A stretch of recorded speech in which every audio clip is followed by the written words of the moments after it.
Hello? Hello? Hello, Matt. Hello, Soul Train.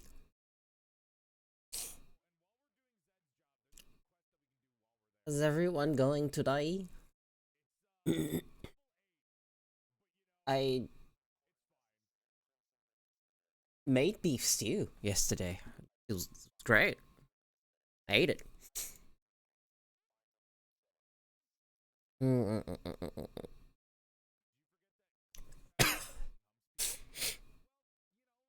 Hey, Pizza Man. How you doing?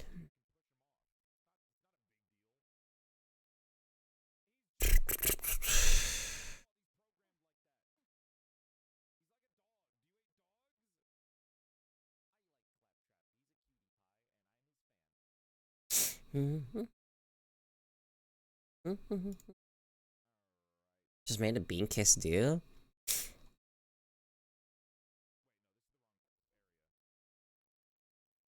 Doing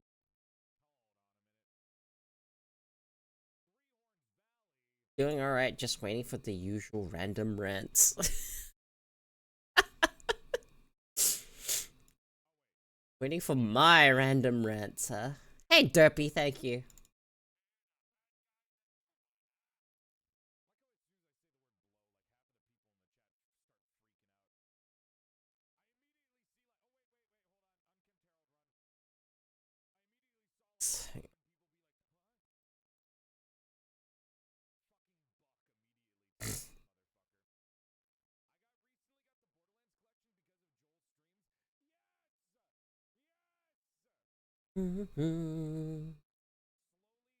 Couple of minutes.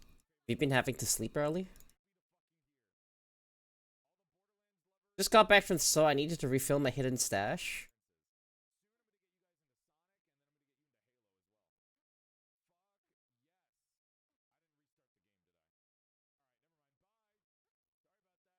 No, I'm just busy. Oh, okay, fair enough.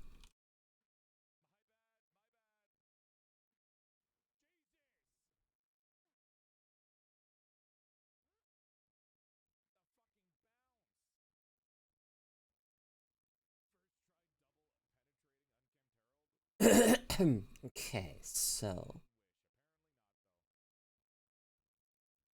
that. Uh,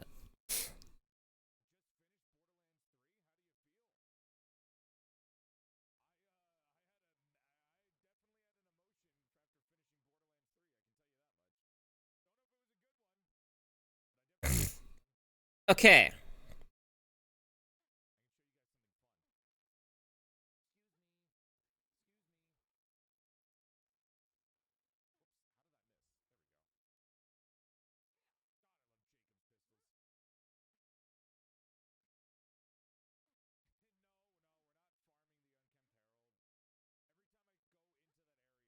If the nurses find it, they will try to take it away. What does a hidden stash entail? And now I'm gonna switch back to just chatting scene. Is it just alcohol?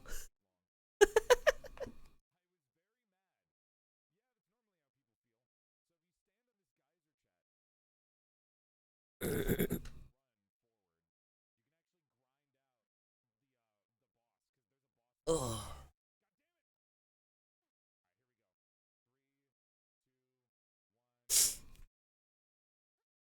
I swear, I feel like I don't get enough sleep, even though I get plenty.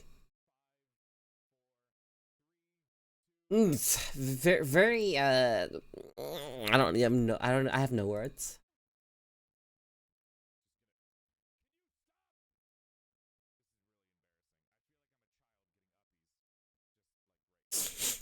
Candy, canned meats, canned cheese, canned cheese, beer, or anything else they say is bad for me. Fair enough.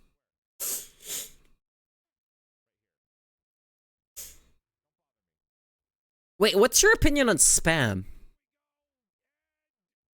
You said canned meats. Does spam count? Hell is canned cheese? I've never heard of canned cheese.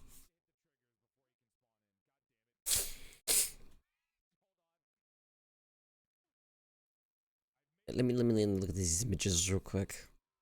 Is there like a brand? Spam. I had that back in the Marines in the early 80s. It's good. Ah.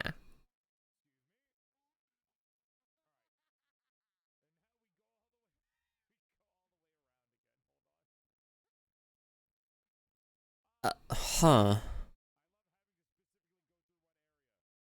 Today I learned that canned cheese exists.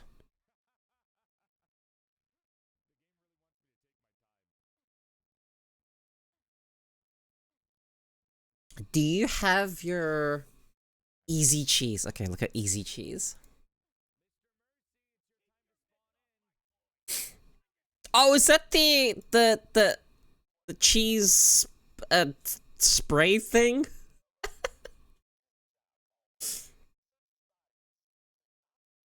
I've never had it before, but I have heard of this one.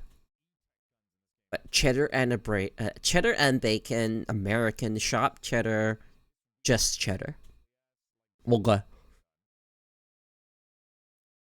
What was it? What did they call this? Cheese whiz? On today's stream, we only talk about cheese.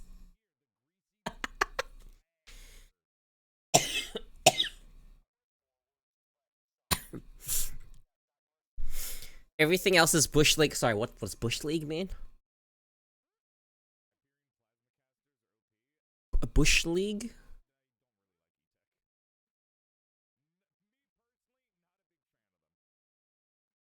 Means dog shit? Well, explain Bush League to me.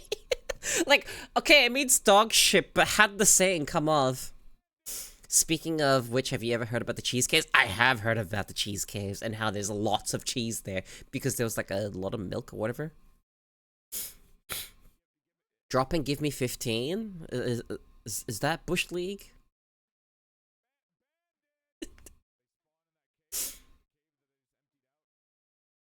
Look, I don't know what that says about me, but if someone told me to drop and do 15, I could probably do 15.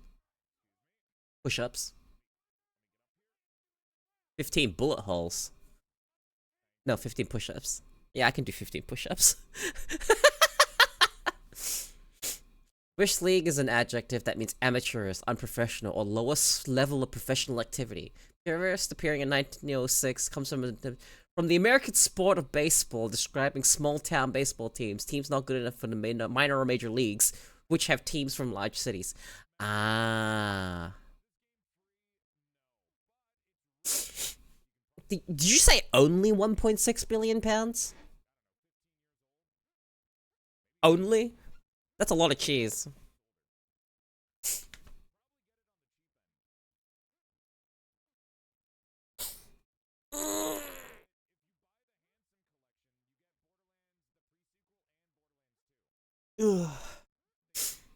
Goodbye, FB. Goodbye. You get a little send off.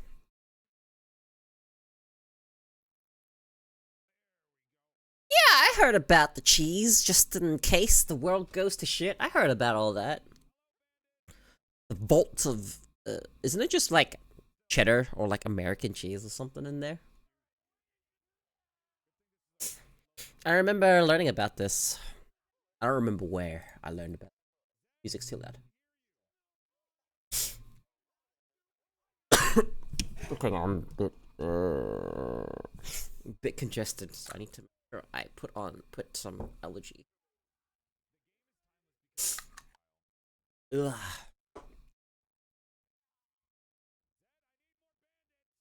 Because cheese takes time to age, and that process takes a really long time.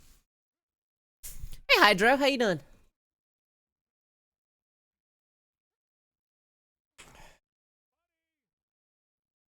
Oh. Hope I can breathe in a moment. I went to bed last night, and both my nostrils were like really congested, so it was hard to get airflow through, so I was having a hard time falling asleep. And then one nostril cleared, and I was just like, oh, thank fuck.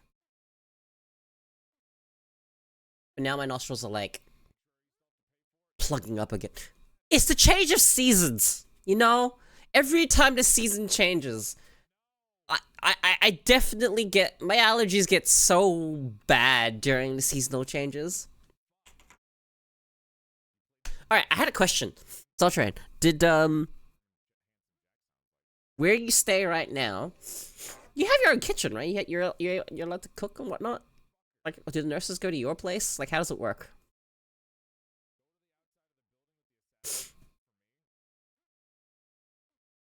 The next question is, how do you like to prepare your spam? Straight from the can, or just, or is it prepared on the pan? Am I? I'm doing okay. Getting a little bit annoyed at these allergies.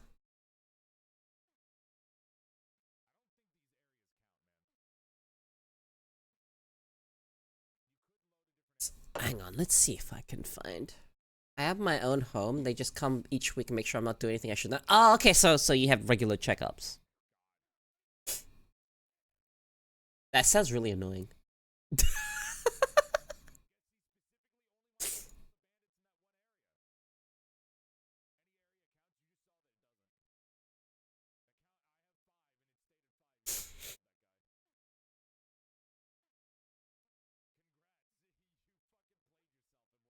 Okay, I'm ready.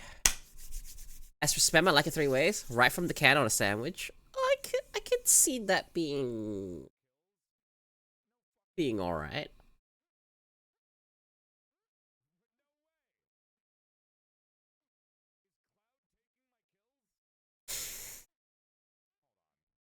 Swap the scene up here. Turn off my music.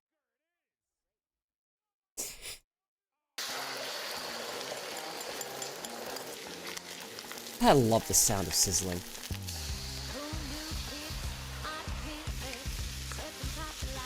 Not how I do my fried rice. Fried served with biscuits and a gravy made from the spam. Lastly, spam soup. Hi guys, I'm Sang Guest. Welcome to Asian at Home, and today I'm going to show you another fried rice spam musubi. God, I love musubis. Fried rice because it tastes like my teriyaki sauce to season my spam and egg fried rice.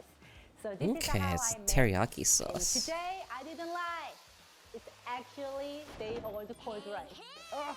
Hey D-man. Everywhere. Eggs and spam and garlic and rice. Hello. Eggs and spam and garlic and rice. Oh. Hello, Soul Train. You want to walk? I've got to walk. Love me my walk.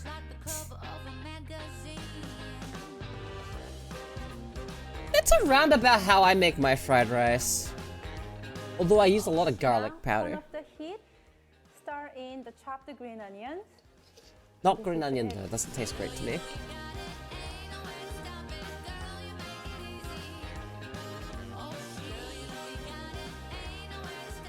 Sprinkle some sesame seeds right on top because I just have to sprinkle with some sesame seeds on my food. I just cannot finish my food. I can understand the sentiment behind sesame seeds, but I don't like putting sesame seeds on stuff. Serving spoon? Seaweed. No, nice spoon. When you add the seaweed, it's... Yeah, where is it?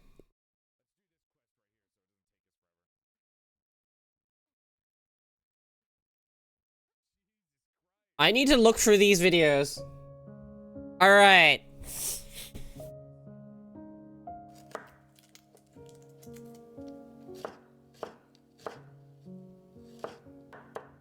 Have you heard of Spam's cursed stepbrother that should have been shot? No, I have not.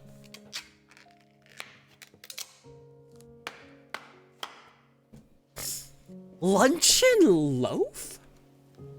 What the fuck is a luncheon loaf?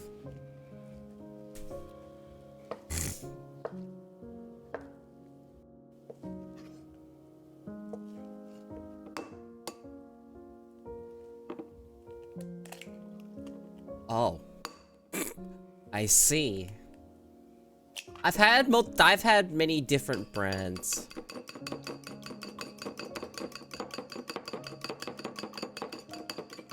There is one I actually like.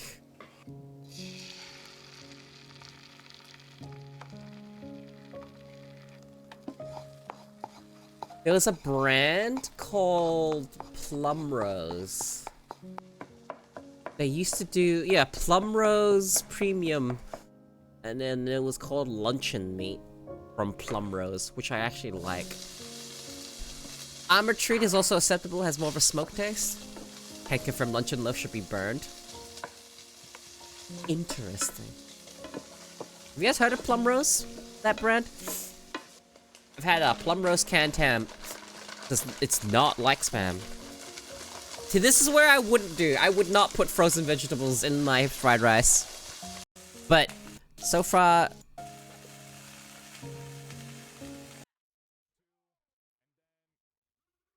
Plum Rose pork luncheon? Yeah. Hello, Aralia. That rice is okay. This is like fresh rice. It looks fresh to me.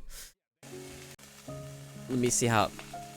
Yeah, the way it moves. This is fresh rice, man. Come on.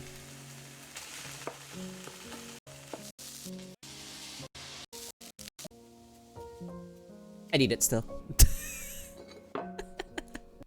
This video is All right, let's see. and easiest fried rice in the world with this bad boy. Now some of you might say, Aaron, I hate spam. Isn't it cat food or something? Let me guess. Oh! So Plum Rose must be an Australian brand. Okay, fair enough. Yeah. I actually really like the Plum Rose brand.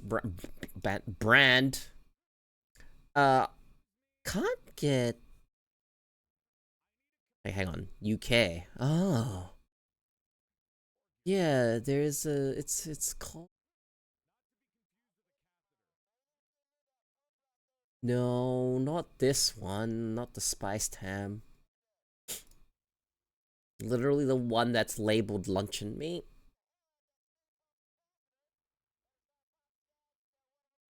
It's like... similar to Spam. It's... But it doesn't taste like Spam. It's like... I can't even describe it very well. Because I'm talking about Spam. Please watch this video until the end. If you do, I'm 100% sure you'll become a huge fan of it. I guarantee it. For this, you will need some rice, spam, egg, green onion, and garlic. So simple, right? The greatest canned meat, Spam! You have some kind of spam allergy? Then you can use whatever kind of a protein you like. Pork, beef, chicken, everything will be fantastic. But I'm gonna stick with this bad boy because it's delicious. I'm judging fried rice First videos. of all, let's talk about the rice. To get the best result, I cooked the rice and kept it in the fridge overnight. Because during this process, rice gets dry and it's much easier to stir fry. But this is not necessary. You can simply Okay, cook Auntie the Roger, rice shut with the a little fuck less up. water and just let it cool down completely. Uncle Or Roger you did could not just invent use this judging kind of fried stuff. rice. It's actually made to be microwaved, but if you open it, it looks dry, just like the old rice you kept it in the fridge. So it's your choice. Alright, enough talking. Okay. Let's prep our ingredients. First, cut 200 grams of spam into quarter-inch cubes. Here, if you want to remove a little bit of saltiness or greasiness, soak them in some hot water for about 10 minutes. You're gonna get more light, not greasy fried rice at the end. Next, into a container, crack 4 eggs and add a pinch of salt. Normally, 1 egg for 1 portion, that's like an absolute rule or something. What? It was your leg day? So you need more protein? Don't worry about it. You can be a rule breaker. I use 4 eggs in my fried rice usually. We're gonna make the beautiful green onion oil with the white parts. But only Uncle Roger and his same 5 jokes every video can review fried rice. Separate the whites and greens. Once that's done, mash 3 cloves of garlic and finely chop them. Now let's make the sauce. Of course, you could just add each ingredient as you cook. But if you prepare the sauce ahead of I'm pretty sure the comedian for Uncle Roger is not that much older than me. 2 tablespoons of soy sauce, Look. 1 tablespoon of mirin, 1 teaspoon of chicken bouillon powder, a quarter teaspoon of black pepper, and give it a good mix. Here, if you don't have chicken bouillon powder, you can substitute with oyster sauce. I use chicken bouillon powder just because I didn't want to make it too dark. What? You don't have milk either? Then use sake or you could also use water. No problem really at all. love using Just uncooked use rice what you have. That's the best. This is Oh totally god, I optional. If died. you wanna get the best Fucking. quality fried rice, even though your wok skills are not that great, then crumble the rice with your Yes. hands. Trust No, me, with but this simple yes, tip, you don't it'll have make to it use your easier hands. and better. Alright, we're set. Let's Crumble get your cooking. rice. In a That- wok or that's pan, good add 2 good advice tablespoons to of crumble oil your and rice. Heat it over high heat. Once it's heated, pour in the eggs. They say and your let them kids to sit me, for yeah, about you're 30 right. seconds. Once they are 70% cooked, remove from the wok and set it aside. Because instead of just dumping everything into the wok, we're gonna make beautiful aromatic oil. So you know how I make my fried rice? I cook the egg, but I don't fully cook the egg. I cook it like to a certain bit where it's still got this kind of like consistency where it's still sort of liquidish. I don't cook it fully, and then I throw everything on top of it. And then just go boop, boop, mix everything in, and then that way, when the egg is still gooey and you're cooking with it, some egg attaches to the rice. So every individual kernel of rice has a little bit of egg. That's something my dad taught me to do. That's the way my dad made fried rice, and I really liked it. So I like just kept how he did it. So in the same wok, add 2 tablespoons of oil and place it over high heat. Now You only have stir fried your rice one pan way? and cook for about 3 minutes or until golden brown. And what's that? crisp. And then add the white parts of the green onions, garlic, and Oh, saute those for about 1 minute. Trust me, this beautiful aromatic oil will take it to the next level. Once your You entire hurt me with kitchen that smells one. awesome and your family members start to come around you, add 4 cups of day-old rice, break it down a little bit, and give it a good stir for about 1 minute. Now pour the sauce around the edges and give it a chance to caramelize. Are you worried about your sauce being burned? Don't worry about it. Live your This simple reality, my technique guy. will give it a smoky, If umami flavor that's for how you like 30 your fried seconds. rice, that's how you After like your 30 fried seconds, rice. Stir fry everything together for about 2 minutes, as if you're a master chef. And during the time, if there's still some rice clumped together, try to break it Why does everyone apart cook their and fried gently rice this toss it way? around. Remember, every single grain of rice has to be beautifully coated. Now add your eggs back into the wok. Break it into little pieces and I toast don't like together doing it for this about way. a minute or I two. really don't And like then cooking my give it a fried quick rice this way, taste breaking and up add the more egg salt into the if fried it's rice. I don't needed. like that. To me, it's perfect. It's Let's fine. skip the part. It's fine. Alright, everything looks nice and well coated. Let's turn the heat off. And then to that, Okay, not bad. But like, of all fried rices, right? Culmination of over 50 years of my dad cooking 蛋炒飯 egg fried rice. I well love over this channel. 100,000 times. You're about to learn the battle. It's my culture. techniques that only chefs know to make the best damn fried rice possible right at home. We'll address why Yeah! You do it how I like doing it, how to Panda. prevent mushy, clumpy rice with proper spatula techniques. Get ready because this video is packed with simple tips and techniques you can use to level up your cooking right away. 我而家咧先將咧買洗咗先啊！ We'll use fresh water to wash the rice. 買咧其實就唔係會好邋遢嘅，不過你係心理上有一個 You're removing excess 睇 starch. 呢個放心啲嚇 And yes, 整咗 wash your 買 rice, and 呢個 no, washing your rice doesn't get rid of 呢個 other 呢個 yummy 咁嚟嘅 nutrients. 咁你洗咧買，你就會係安心啲。我習慣咧，通常就 Fuck 係咁 me. 洗貪3次啦。 I eat 買 dirt. 咗之後咧，就擺落 You know? 落啊 If you want to eat dirt, you can eat dirt. 點買得到落？ I ain't judge. 14個安士嘅買咧，我而家就用14個安士水。 For fried rice, we'll use a 1-to-1 ratio of rice to water. 我嚟炒飯嘅話咧，你就少少唔炒咁多水噶啦。平時煮飯你都係多少少啦。 Make sure it's organic. 咪俾多15安士嘅水上去，多少少就足夠噶啦。而家開始擺落個電飯煲煮飯。 Now we'll put the inner pot into the rice cooker and start the cooking. 咁呢個就係呢個時間咧，要睇。 You don't necessarily need to use day-old rice to make fried rice.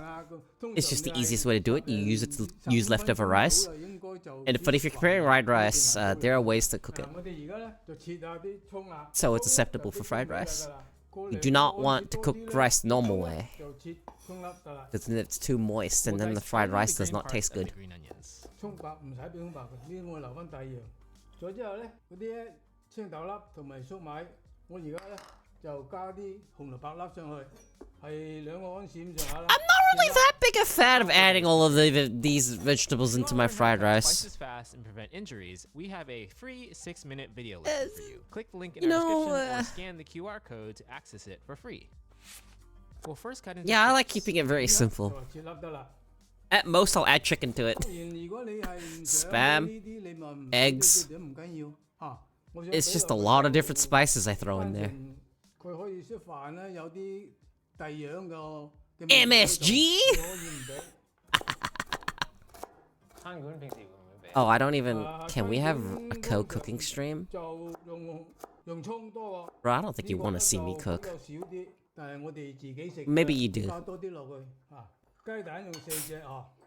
I'll have to think about that one because I don't have a good way to do it. Mostly because my kitchen has reflective surfaces, a lot of them. 半個茶匙好啦，唔使太多，咁樣就 OK 噶啦，擺喺呢度啦。 We I have all no these idea how I would ingredients even do listed it. on our blog at madewithlau.com, along with step-by-step instructions Cook and at the video clips to guide you as you make the recipe at home. 各位朋友，電飯煲由呢個掣已經跳咗上嚟啦，即係話煲飯已經煮熟咗。 Coke cooks chat's 之後呢 favorite dishes. 我哋等佢再焗2分鐘，焗2分鐘嘅時候 I commit 就可以 lots of 掀 food 開佢 cooking 打 sins. 鬆佢，等佢唞 Hope you're ready for 嗰啲 this. 嗰啲熱氣就可以炒得到噶啦。在呢度之前咧，呢啲配料咧，嗰啲紅蘿蔔啊，都係仲生㗎。我呢度俾啲水落去， We'll add just a bit of water, about a third cup. 輕微咁浸過面啦。你放喺 microwave 2分鐘，佢就會完全熟晒㗎啦。 Oh, okay.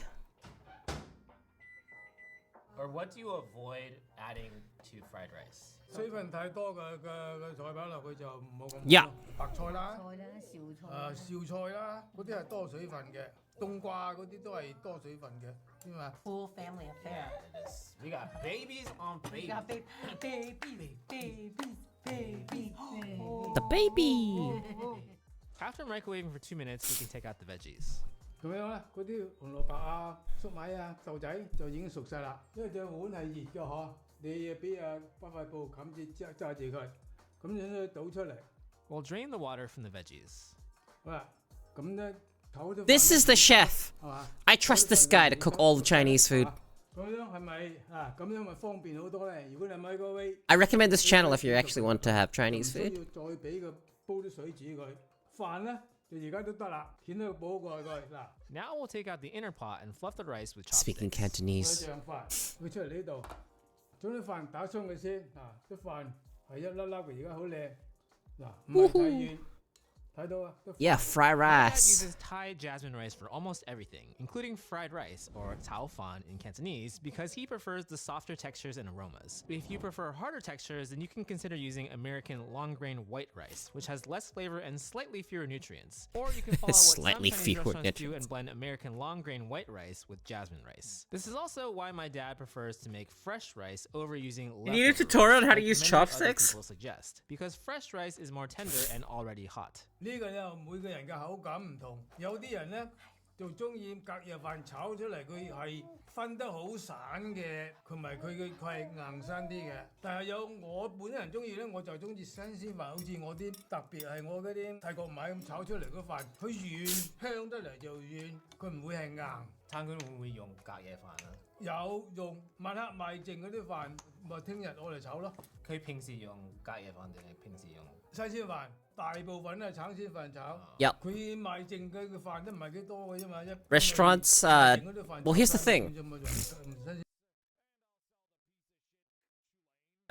No, there's nothing wrong with using fresh rice. We use leftover because it's leftover. That's the only reason that we do this. It's because it's leftover and it's something to do with leftover rice. Like it's not okay, so if you're gonna use fresh rice, there's ways to prepare the fresh rice so it goes well with fried rice. If you cook it the normal way, it's not as good. Okay, it's not as good.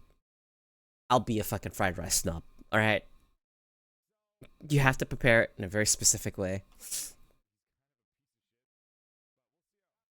But the thing that's really common is that they will prepare their rice in a specific way, or even just use straight up fresh rice when at restaurants because, well, guess what? It's a restaurant. They serve a lot of fucking rice. There's fucking usually no leftover rice at the end of the day. So, you know, they make do. I prefer using leftover rice at my place, mostly because, you know, leftover rice. In general, Whenever there's try to leftover stick rice, I'm to just like, long oh, grain rice, as it's hell yeah, not time to as make fried soft or rice. sticky as short or medium grain rice varieties. But the beauty of fried rice is that you can make it however you prefer, so we encourage you to try multiple kinds of rice to find your favorite. Of course, if you have limited options, go with what's available to you and focus instead on the techniques or other ingredients to make your fried rice as delicious as it can be. 我哋而家咧就打中咗飯，等我哋去一去嗰啲時添先，再炒。咁炒 Bro, I'll 上嚟 think 咧 about it. 就容易好多噶啦，就唔會再黐埋。 You'll see how like little Mix vegetables around I the use in my with fried chopsticks, rice. letting the steam come out. How do you prevent this rice from sticking together and being mushy? 煮啲飯嘅時候唔好太多水，煮到個飯軟。 Fried rice that's sticky is a sin.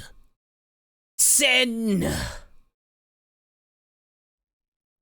Have you watched Jimmy Yang Chinese chef skit? No. 同埋一個時 So 候你 I don't like my. 啲飯煮熟嘅 It's 時候 fried 你 rice, not 打到佢 fucking 就 mushy 炒 rice. 即係佢去咁啲水係佢去咁啲啫添，咁先至炒，唔好即刻炒。 You don't want it 炒中咗飯 clumpy. 俾佢 Clumpy 散 fried rice is 先 bad. 炒。你係一雪櫃攞出 Really 嚟 poor 飯 quality. 一嚿咁啊，凍飯攞出嚟，你必須要你用手啊，佢手帶隻手咪你係嗱，帶隻手邊手，帶隻手咪咁碾碎晒先至炒。 We'll fluff the rice for about 1 to 2 minutes. 嗱，你或者嚟試下啲飯，又唔會太軟，又唔會好硬。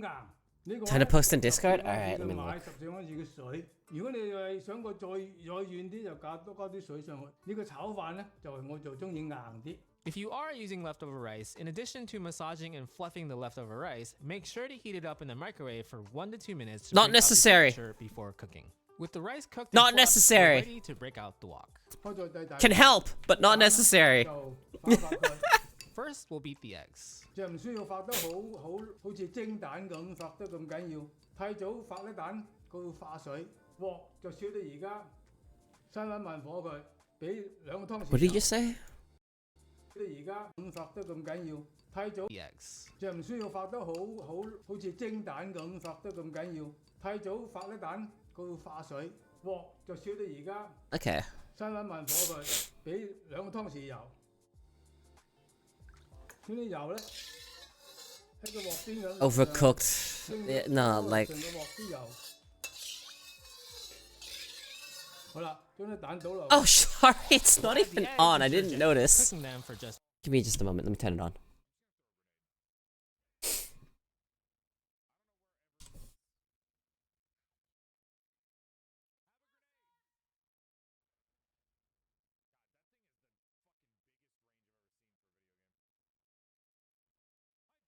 Even on the scene? I don't even know if it is. Oh no, it's there. Right there. In the way of chat. Hang on. I put a better spot for them. I think I do. Right on top of my logo.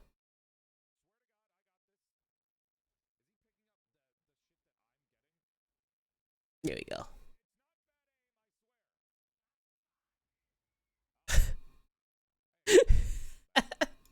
20 to 30 seconds. 就係咁一反喺底下反衝嗱，啲蛋好滑，好似滑蛋咁樣嗱，然之後咧將啲飯倒落嚟。Yeah! I don't cook my eggs nearly as much as he does, 慢 though. 慢反啊佢，反轉佢，一直咁反佢。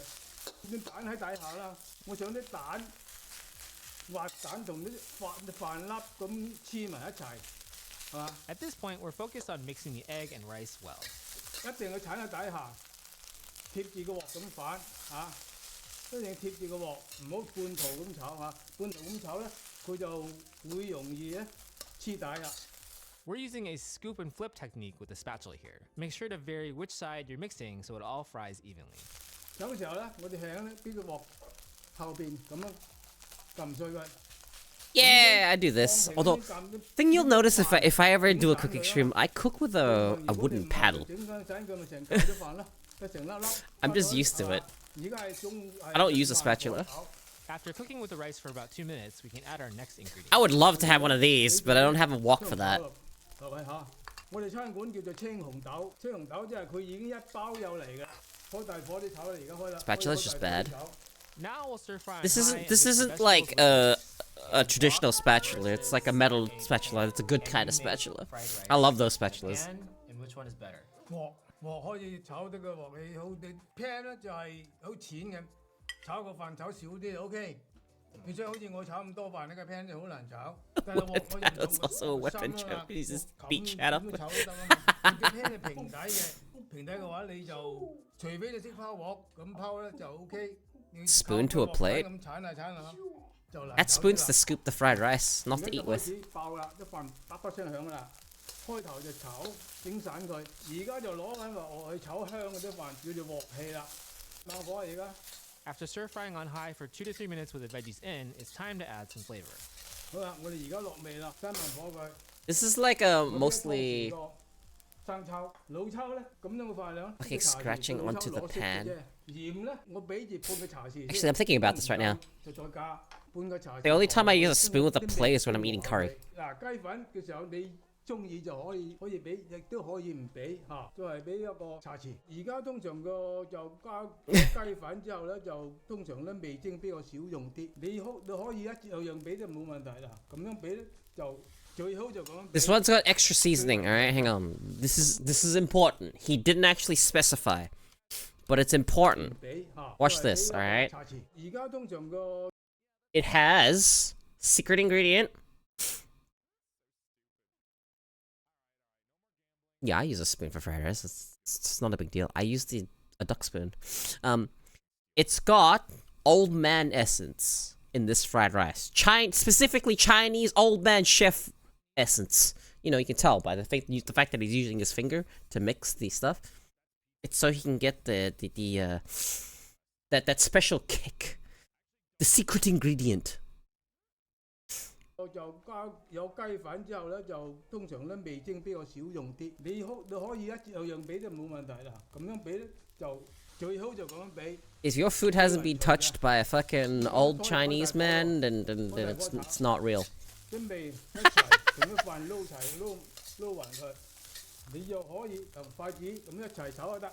Using another utensil to mix the rice at the same time can be helpful, especially if your dominant hand gets tired. 泡鑊都 OK。 Disappointment? Y'all making me hungry even though I just ate? 要咁樣炒，咁樣揸住佢嗱。 If you're able to, another fancy option Is is to disappointment top for the his wok and family? all the rice at the same No, 一定 surely. 要拋。 I'll take 2 bowls extra finger mixing, please, and thank you very much. After another 2 to 3 minutes of stir frying, we can add a couple of final touches. 已經基本上就得㗎啦，加少少油，等佢咧更加滑。 Surely this guy's not disappointed with his family. This is an Asian family that has gone past disappointment and now has pride, I'm sure. 而家要閂火啦。 At this point, we can have a taste test. 嗰啲個茶匙生州上去。 Man, My that would dad be adds nice. another I'd eat teaspoon that. of light soy sauce here to make it a bit saltier, but be sure to adjust according to your preference. 哇，係咪好靚啊？哇！而家咧就上碟，上碟咧好多就直情係咁樣喺個鑊擺上嚟嘅碟嘅啫。我而家咪得就係用隻碗。Ah, he's doing the thing. 你想佢靚啲面嘅，咁你咪加啲葱花喺個碗底嗰度，你再跟啲青紅蘿蔔擺喺個底嗰度，吸落去咁咪喺個面嗰度咯，係嘛？好啦，其餘咧就擺上就得㗎啦。 Now we'll put the rest of the rice into the bowl and compress it a bit with a spatula. 即係撳一撳佢，倒落個碟嗰度。 Yeah. This is the thing. Right here, he's doing it. He's doing it right now. The thing. Finally, we'll lift the bowl. and Really make a common for us to do beautifully this. Round-shaped dish of fried rice. 朋友們，今日簡單嘅蛋炒飯就炒好咗啦，希望大家中意。紅堆妹妹，我哋吃飯咯，炒飯咯。 Just add some fish flakes to that and I'll take 3 cheers. They What the fuck? How you do it? How the fuck do you do it? How do you make a nice fucking... 細佬話：如果鹹魚炒飯、鹹蝦炒飯，好好食㗎。 I've had it. Oh, dude, some salted fish. YouTube thinks you'll like. Hang on, let's see. Let's see. Hang on, what am I looking?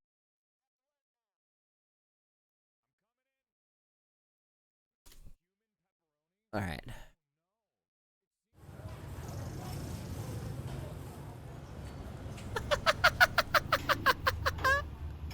Put it in a bowl. Squish it in, shake with the bowl. Put on plate, flip upside down, take off the bowl, all the rice is in the thing now. How do they serve this one? I like my Chinese chicken served on a plate. Oh, okay.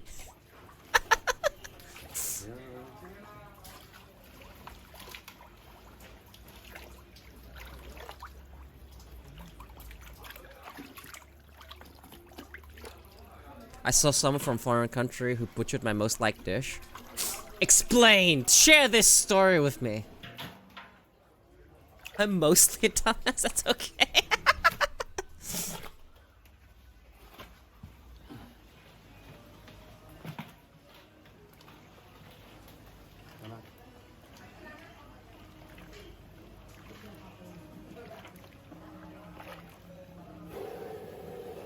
Kale hutch pot.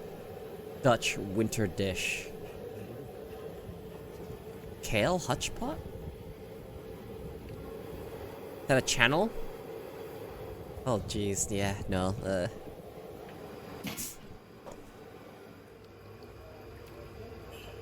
Or is oh no, that's the name of the dish. I see.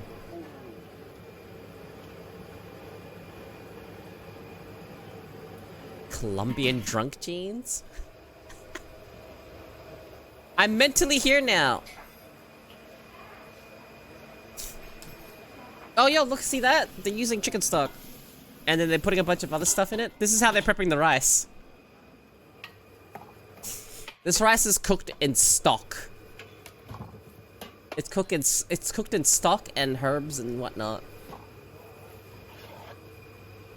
And he's using a plate to scoop it.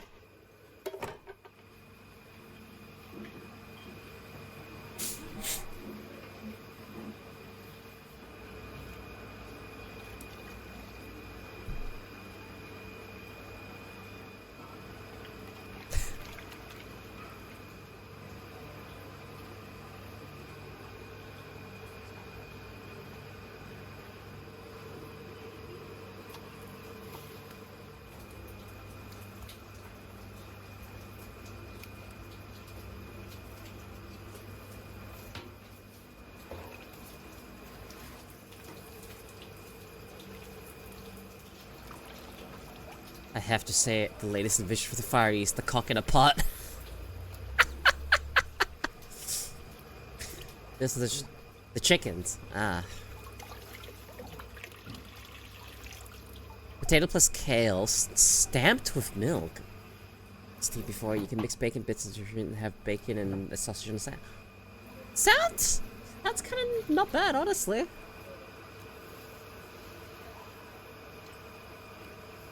I'd eat it. I'll try everything once. Oh, not everything, anything once. I won't be able to ever try everything there is. Not that I would want to try everything. I think, you know what? I definitely have lines. I definitely have lines I won't cross. I ain't gonna eat a human.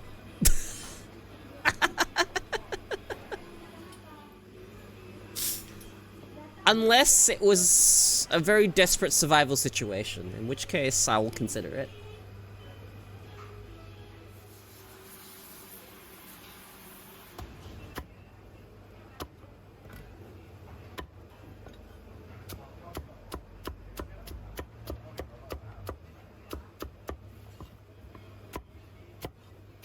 Hammer, Dutch multi-store for closed products, but also have this sausage. I'm the best. Oh. You know we don't have what is it called? You know how you guys have like the sausages? I think human meat would be too gamey. I think it depends on the human. I think the taste would vary from person to person.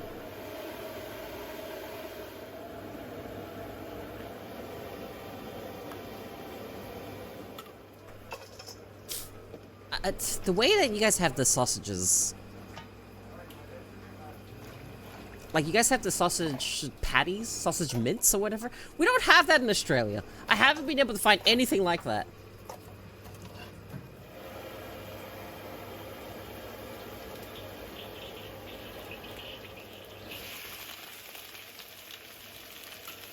can't sleep.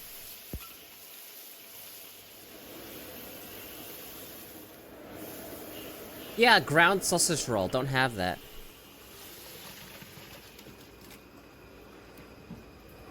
Not a thing here. Not sure what they're making. Soup?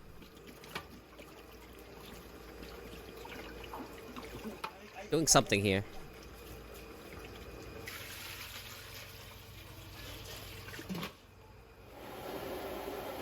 Oh yeah, that's a high heat. Oh no, I think they're making the sauce. Most unique fried snacks. Ah. Pretty sure that's for the sauce. Yeah.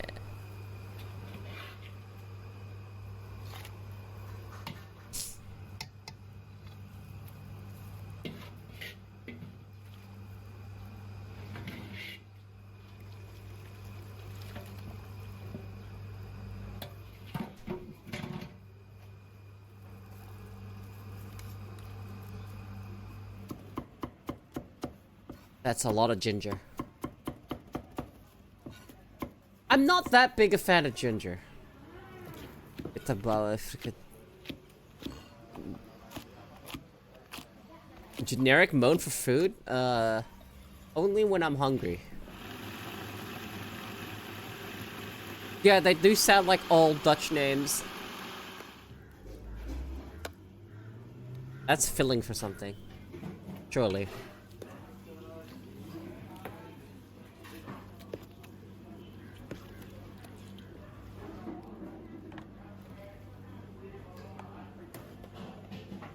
Into a container. Pizza ball is a small fried ball with ragu inside. Sounds good.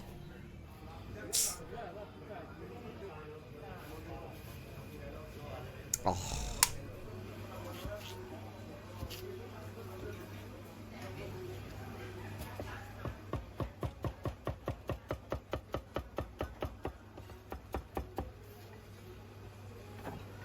Man, I love cucumbers.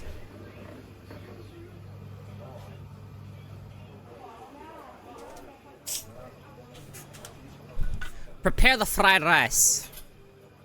If this is called mom's not fried rice, fucking Taiwanese chicken. What? If this is called mom's chicken, Cody, you have to blow your nose. Do I? Do I sound nasally? Or is it because I'm sniffling? I have allergies happening right now, that's why. It's basically a fried square with rice and other ingredients. Banh mi is the same, but certain noodle. Unfortunately, I've blown my nose like multiple times already.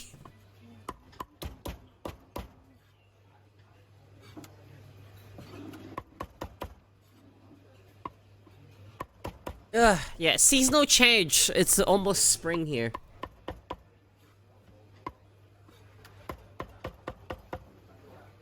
Oh, look at that chicken. You drink plenty of water? I sure do. I have an entire jug of water next to me.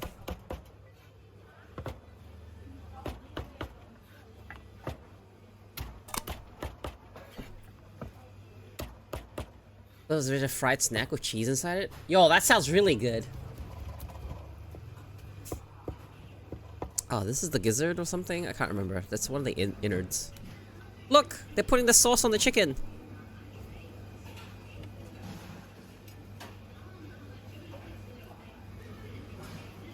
And then putting a bunch of stuff that I didn't ask about.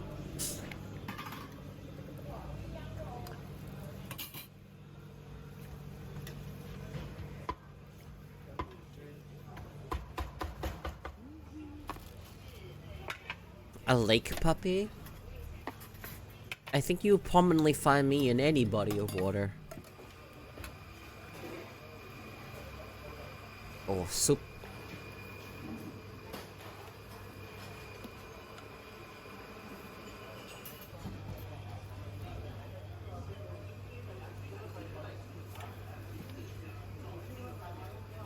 Oh, my nose is blocking! Help!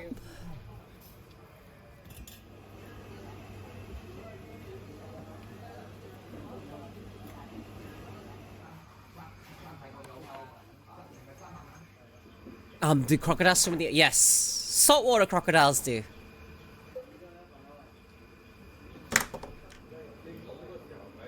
That looks really good. I'm about to point out, they did the fucking thing. Excuse me.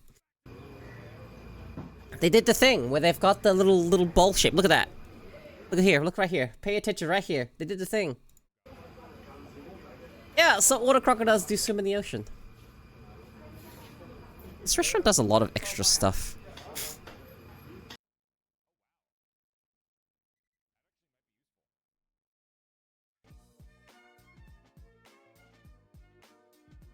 Toronto! Alright guys, if you're in Toronto, you can try this.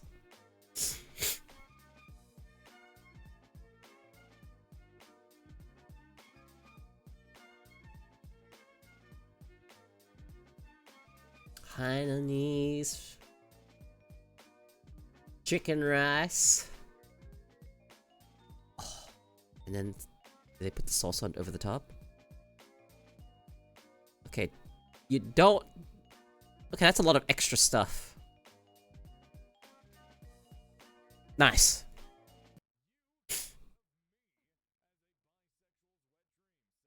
Watched this one already? I'm pretty sure I have. Yeah. I love Hainanese chicken.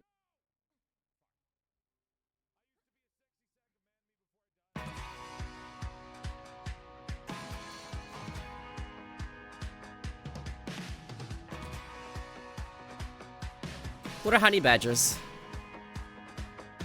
Teppanyaki? Teppanyaki's good. Oh.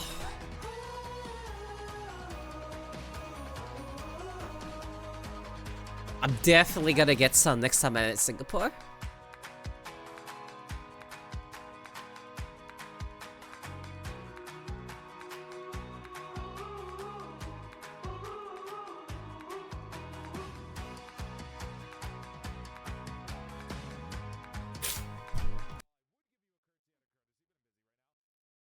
Hainanese chicken rice, man. I grew up eating this. I grew up eating Hainanese chicken rice. The badgers that are super aggressive and are resistant to poisons and could take out a lion. Oh. You mean animal. I don't know why my brain was like honey badger was a name for a food. No, you meant literally a honey badger. No, okay, I know what a honey badger is.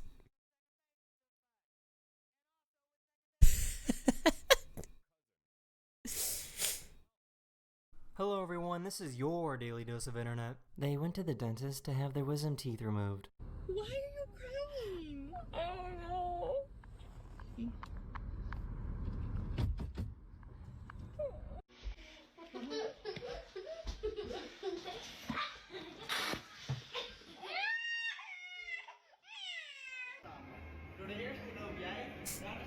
Man, we looked at food for an hour. Yep, that happens here. This dog is Bruh. overly protective of this watermelon. This is where we're at, bro.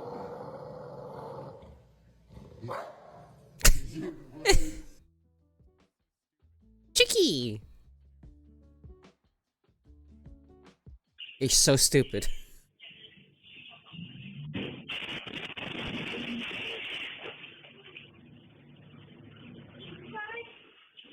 This pedestrian thought that they needed to wait at this traffic light. I swear to God, if this goes green and he starts moving, Amber, you can go. Oh no. Yep. This pilot got video footage of super rare red sprite lightning. Whoa! That's cool.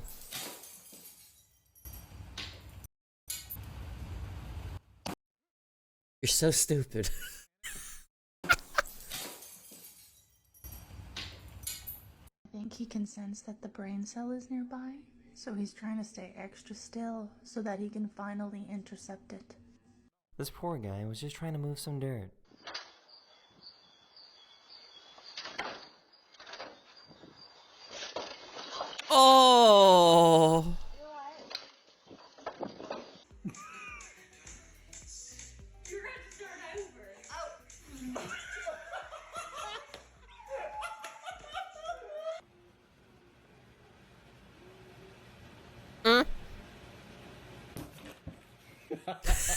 She found a dead shark on the beach, and turns out it was pregnant. So Oh. she saved the babies, and she put them in the ocean. Birth to them, and now I'm gonna put them back in the ocean. Happy.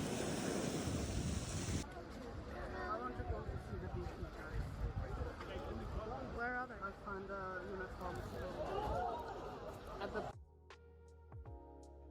You know, I find it so amusing when people try and Sometimes mess with crabs will beefeaters. kidnap jellyfish, put them on their back, and use them as protection against predators. Yo! He managed to finally find the perfect scratching angle.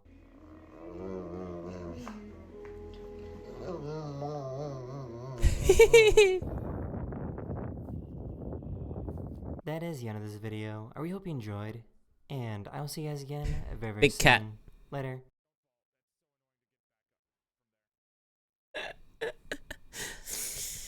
Alright, what is this Tekken 3? Oh, donkey. Hello, Wait, what did I everyone. just see? Oh! That's a fun video, let's watch It's one of the this! most notorious organisms in the known universe, striking fear in any potential host. From egg to adult, few creatures are as destructive throughout their entire life cycle as Xeno. the xenomorph. Now, we're embarking on a journey that will take us into the far reaches of the Zeta 2 Reticuli system, some 39 I would say light shove years my away boot from up his your ass, Earth, but I don't own where boots. we'll descend upon a planet designated LV-426. I need to watch But I'm getting ahead of new myself. Aliens My movie. name is Dr. Felix Hi, Nebula, Xanther. and to you I say, welcome aboard the dimension-hopping bioship Manta. Xeno. Doctor, preliminary scans indicate high levels of atmospheric toxicity and extreme weather conditions on the planet's surface. Are you certain this expedition is safe? Safe? Let me go get my Where's your sense of bolter. adventure? Besides, we're not here for a picnic. We're here to study the entire life cycle of the xenomorph in excruciating biological detail. I'm not Don't watching the worry new there, Aliens, it traveler. looks gross. We'll be perfectly safe, as I long want as we don't to- find any derelict wreckages to explore.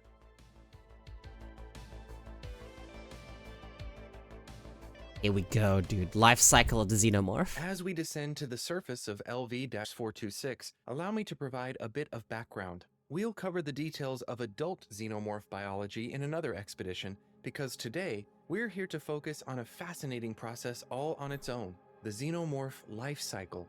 As I mentioned before, the xenomorph species, first documented in that tragic event on this very planet in 2122, has since become one of the most studied and feared organisms in the known galaxy. Frustratingly, even today, we know little about the origin of the species, though some xenobiologists theorize Alien that pregnancy they may be is the result gross. of ancient bioengineering. You don't My want to data become banks pregnant indicate by that the alien? LV-426 isn't this creature's planet of origin. Why have we chosen this location for our study? While it's true that LV-426, also known as Acheron, isn't the xenomorph's homeworld, if there even is one, it is the site of one of the most significant xenomorph encounters in human history. Fuck no. The derelict ship discovered here contained a cargo hold full of xenomorph eggs, providing us with invaluable data on the early stages of their life cycle. Manta, have you located any signs of life? Yes, specimen located. I would advise caution. A wise warning, Manta, but don't worry. The Omnigrab Array's built-in containment fields have never let us down recently. How utterly fascinating.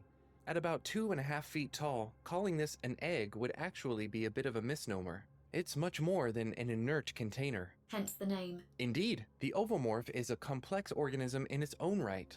Not Okay. only does it provide protection for the organism within, but it coexists with it. Don't listen in a to the kind of aliens that can't give symbiosis. you Wish 3. The ovomorph's outer skin is remarkably Man, tough, nothing will ever give me capable Wish of 3. withstanding extreme conditions and significant physical trauma, which is one of the primary purposes of an egg we might be familiar with. But the real So point of fucked interest up. lies inside. So the fucked ovomorph, up. you see, contains What a a fucked up single world. Manumala noxhydria, known colloquially as a facehugger.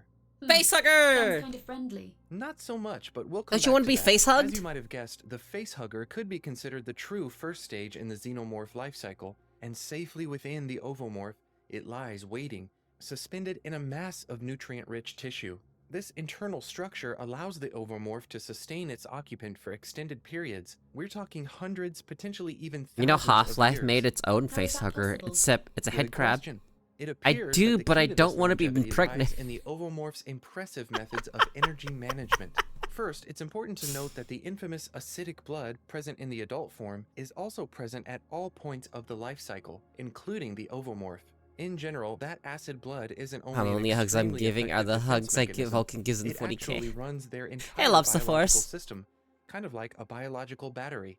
We should hold further discussion of this specific topic for another time, but for now, suffice it to say that this acid generates a powerful bioelectric charge that replaces the need for traditional respiration and digestion altogether. Does this have something to do with how the ovomorph is able to sustain its cargo for so long? Precisely, and that's why I brought it up. By locking much of its energy-generating acidic blood into relatively stable, slow-to-decay salts, it's able to remain dormant yet viable for eons. waiting for Dormant the yet perfect moment viable. to strike. But we haven't even got to the interesting part yet. You see, what truly sets the ovomorph apart is its sophisticated sensory system. Scans reveal that at its base lies a rudimentary central nervous system linked to a network of thermosensitive and pressure-sensitive veins that stretch across its surface. It appears that this network allows it to detect not only when a potential host approaches, but its direction, and with astonishing precision. Even more amazingly, the ovomorph's dermis appears to contain further specialized sensory organs that allow it to sense a host at a distance, much like the tongue of a snake. This mechanism is sensitive enough to allow the ovomorph to orient the facehugger within so that it's pointed directly at the host and ready to subdue it. How does the ovomorph determine if a potential host is suitable? An excellent question. While we don't understand the exact criteria, it seems that its sensory organs are able to determine certain physical characteristics of other organisms and may decide, so to speak, based on features such as size, body temperature, and possibly even the host's general health. The fact that this process is so selective means that it's much less likely to infect an organism with a low probability of successful incubation. I don't like the sound of that. As well you shouldn't. Incubation, it's pretty gross. guys. It works like this. When a suitable host is detected, the ovomorph releases a catalyst that unlocks the acids bonded into those chemical salts we described earlier. This energy is then transferred to the facehugger within, disrupting its dormancy and flooding it with I'm gonna come back bioelectrical later. potential, even at the cost Well, of the look, the ovomorph's video's own only- continued survival. It's only before 15 releasing minutes. its cargo, You got the this. top of the ovomorph splits into 4 sections, rather like the petals of a flower, allowing the facehugger to leap out and attack its unsuspecting victim. I'm not sure I want to ask this, but what exactly happens to the victim when this facehugger is released? Alright, I'm not explain sure the I wanna answer process. it, but we must press on. But before we do, we have to learn a little bit more about the organism itself. Manta, please, carefully, see if you can bring one on board. Oh, Jesus. Manumala noxhydria, a masterpiece of parasitic adaptation. You realize that this is a deadly abomination, right? Of course, but all life is fascinating, even in its most disturbing forms. This could be considered the xenomorph's first true stage. That reminds me. Though in reality, it is the What was second it? stage of its Hang life on. cycle. I'm pausing the video just so I can look at something real quick. Coconut crab.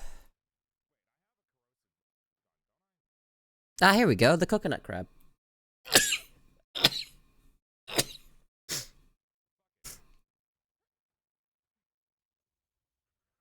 You know, like, coconut crab really big and, yeah, this could face hug you. Here you go, coconut crab. Real thing. Huge. If What we are you include observing the your ovomorph. eyeballs? As you can see, Face this hugger. creature possesses 8 digits and a powerful tail, all of which are composed of a unique protein structure that combines incredible strength with flexibility. This creature's outer layer is chitinous, similar to arthropod exoskeletons, but with a distinct molecular arrangement that allows for rapid hardening upon exposure to air. Scans indicate that the facehugger's internal anatomy is just as remarkable. Like the adults, its circulatory system contains a highly pressurized acidic fluid used for both energy production and defense. Once expelled from an ovomorph, this creature is capable of locomotory movement in order to seek out a host. But its true advantage lies in stealth and the element of surprise. Now, despite their fragile appearance, their limbs are incredibly strong, and efforts to break their grip have almost universally failed. Worse, the creature's long tail seems to serve the main purpose of an additional point of contact, wrapping around its victim's neck in a Is this virtually TLDR? unbreakable Yeah, grip. it's In a fact, video its on the entire life anatomy cycle is on dedicated to a single purpose, facehuggers. to hone in on a host's head, often with shocking accuracy, to latch onto it with its elongated limbs, and to deposit the next phase of the life cycle. Gulp. An apt reaction. And once it has attached to its host's head, so to speak, it will begin another, even more disturbing process. First, in order to subdue its host, it appears that the facehugger releases a unique paralytic compound, a neuromuscular toxin of sorts that is delivered transdermally. This causes the victim to fall unconscious, which of course makes them a much more receptive host. Of course, wrapping its tail around the victim's neck and compressing the windpipe certainly helps as doing well. when it created Amazingly, xenomorphs? it appears that the facehugger is able to modulate the dosage of this compound based on the host's body mass, which in turn suggests the presence of advanced chemoreceptors capable of analyzing a potential host's biochemical makeup almost instantly. Disturbingly, this kind of injecting of a host is not unheard of, even on Earth. In fact, it this is crazy to me entire that process is someone can very look at this and reminiscent of go, certain damn. endoparasitic species, such as the jewel wasp, which is known to utilize living cockroaches to complete its That life kind of cycle. sexual. In this I'm into case, that. a female wasp will sting a cockroach twice, And you know what? each time targeting More specific power to nervous you. ganglia in order to paralyze its front limbs and head, respectively. As a result, the cockroach becomes sluggish and will no longer attempt to escape. Didn't even realize I misspelled till I Earth finished. and no one thought to tell me. Oh What yes, did you and misspell? in many more species of wasp than this one. But let's return our focus to the organism at hand, shall we? Because while it does work in a manner similar to less evolution complex is what you endoparasites, meant. the method by which this portion of the xenomorph's life cycle progresses is truly unprecedented. Once the facehugger has, well, hugged its victim's face, it will open an orifice on its ventral side, from which extends a proboscis of sorts. This proboscis, roughly 50 to 60 centimeters in length, will extend into the victim's esophagus, essentially intubating them. Meanwhile, a pair of bladder-like structures at the base of the facehugger's tail appear to act as external lungs, circulating air into the victim's actual lungs to prevent suffocation. Oh, Then, okay. from within a specialized internal structure, the facehugger will deposit its payload. Unlike other parasitoids, however, this payload is not an embryo, though this was theorized in the past. Instead, the facehugger deposits a mutagenic substance known as Plagiaris prepotens.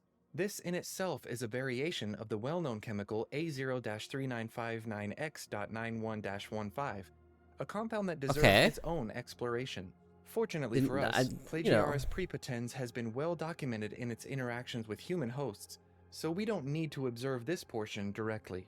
This mutagenic substance serves multiple purposes. First, it contains a cocktail of proteins that closely mimic the host's own regulatory T cells, thereby acting as a potent immunosuppressant and preventing the host's body from rejecting the foreign material about to be introduced. Second, it contains specialized So how does enzymes the that trigger chest epigenetic burster? changes in the cells How do of we the go from host, facehugger to chest particularly burster? in the esophagus and upper digestive tract. These changes alter gene expression, causing the cells to revert to a more stem cell-like state and making them more receptive to the genetic modifications that will follow. Now, as this is occurring, the facehugger itself begins a process of extracting cellular material directly from the host through its proboscis. These cells are then rapidly cultivated and combined with xenomorph genetic material, such as proteins and highly condensed chromosomes and additional Plagiaris prepotens, all contained within a specialized organ at the base of its proboscis. This mixture results in the creation of a unique chimeric embryo, part host, part xenomorph. This, by the way, helps explain the so-called DNA reflex we observe in mature xenomorphs, wherein they take on characteristics of their host species. The embryo is then implanted back into the host, typically attaching to the wall of the esophagus or upper stomach. This location is crucial as it provides easy access to nutrients from the host digestive isn't that a little system scary? and allows the developing xenomorph That to xenomorphs manipulate can the host's actually turn physiology into more effectively. I have quite a question. strange. Why go through this complex process? Wouldn't direct injection of the mutagenic substance be simpler? Good question, Manta. You see, I believe that while direct mutation of host tissue is possible, it would be far less controlled. By creating a chimeric embryo, the xenomorph ensures that the resulting offspring will be viable in the host's environment, while still maintaining its essential xenomorph characteristics. Additionally, this process allows the xenomorph to adapt to a wide variety of host species. The embryo's partially host-derived nature helps it evade immune detection and optimize. How does this image make you feel, chat?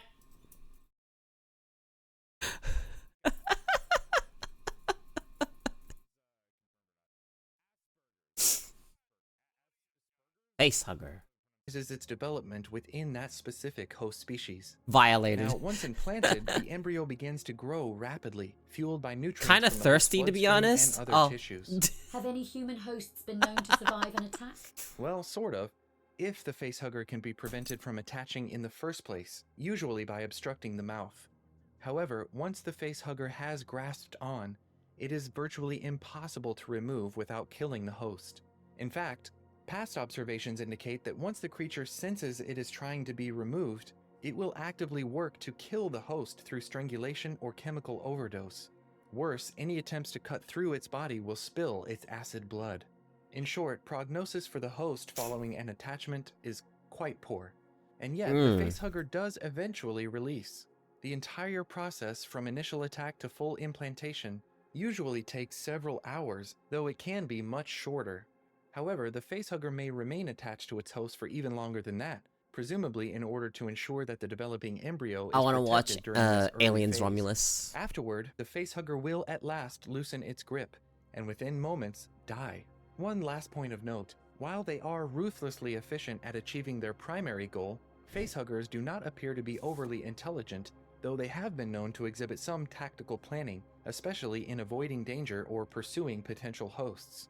Still, true intelligence appears to be reserved for the adult form, a spark which truly ignites with the next phase of the life cycle. Here we go. If you thought the last stage was horrifying, well, you're right, but so Time is for some this one. chest bursting. You see, it isn't until the facehugger has successfully implanted its payload into a host that we see the true parasitoid Wait, so, nature okay, of this so host. hear me out, alright. No, this is not gonna go in a direction you like.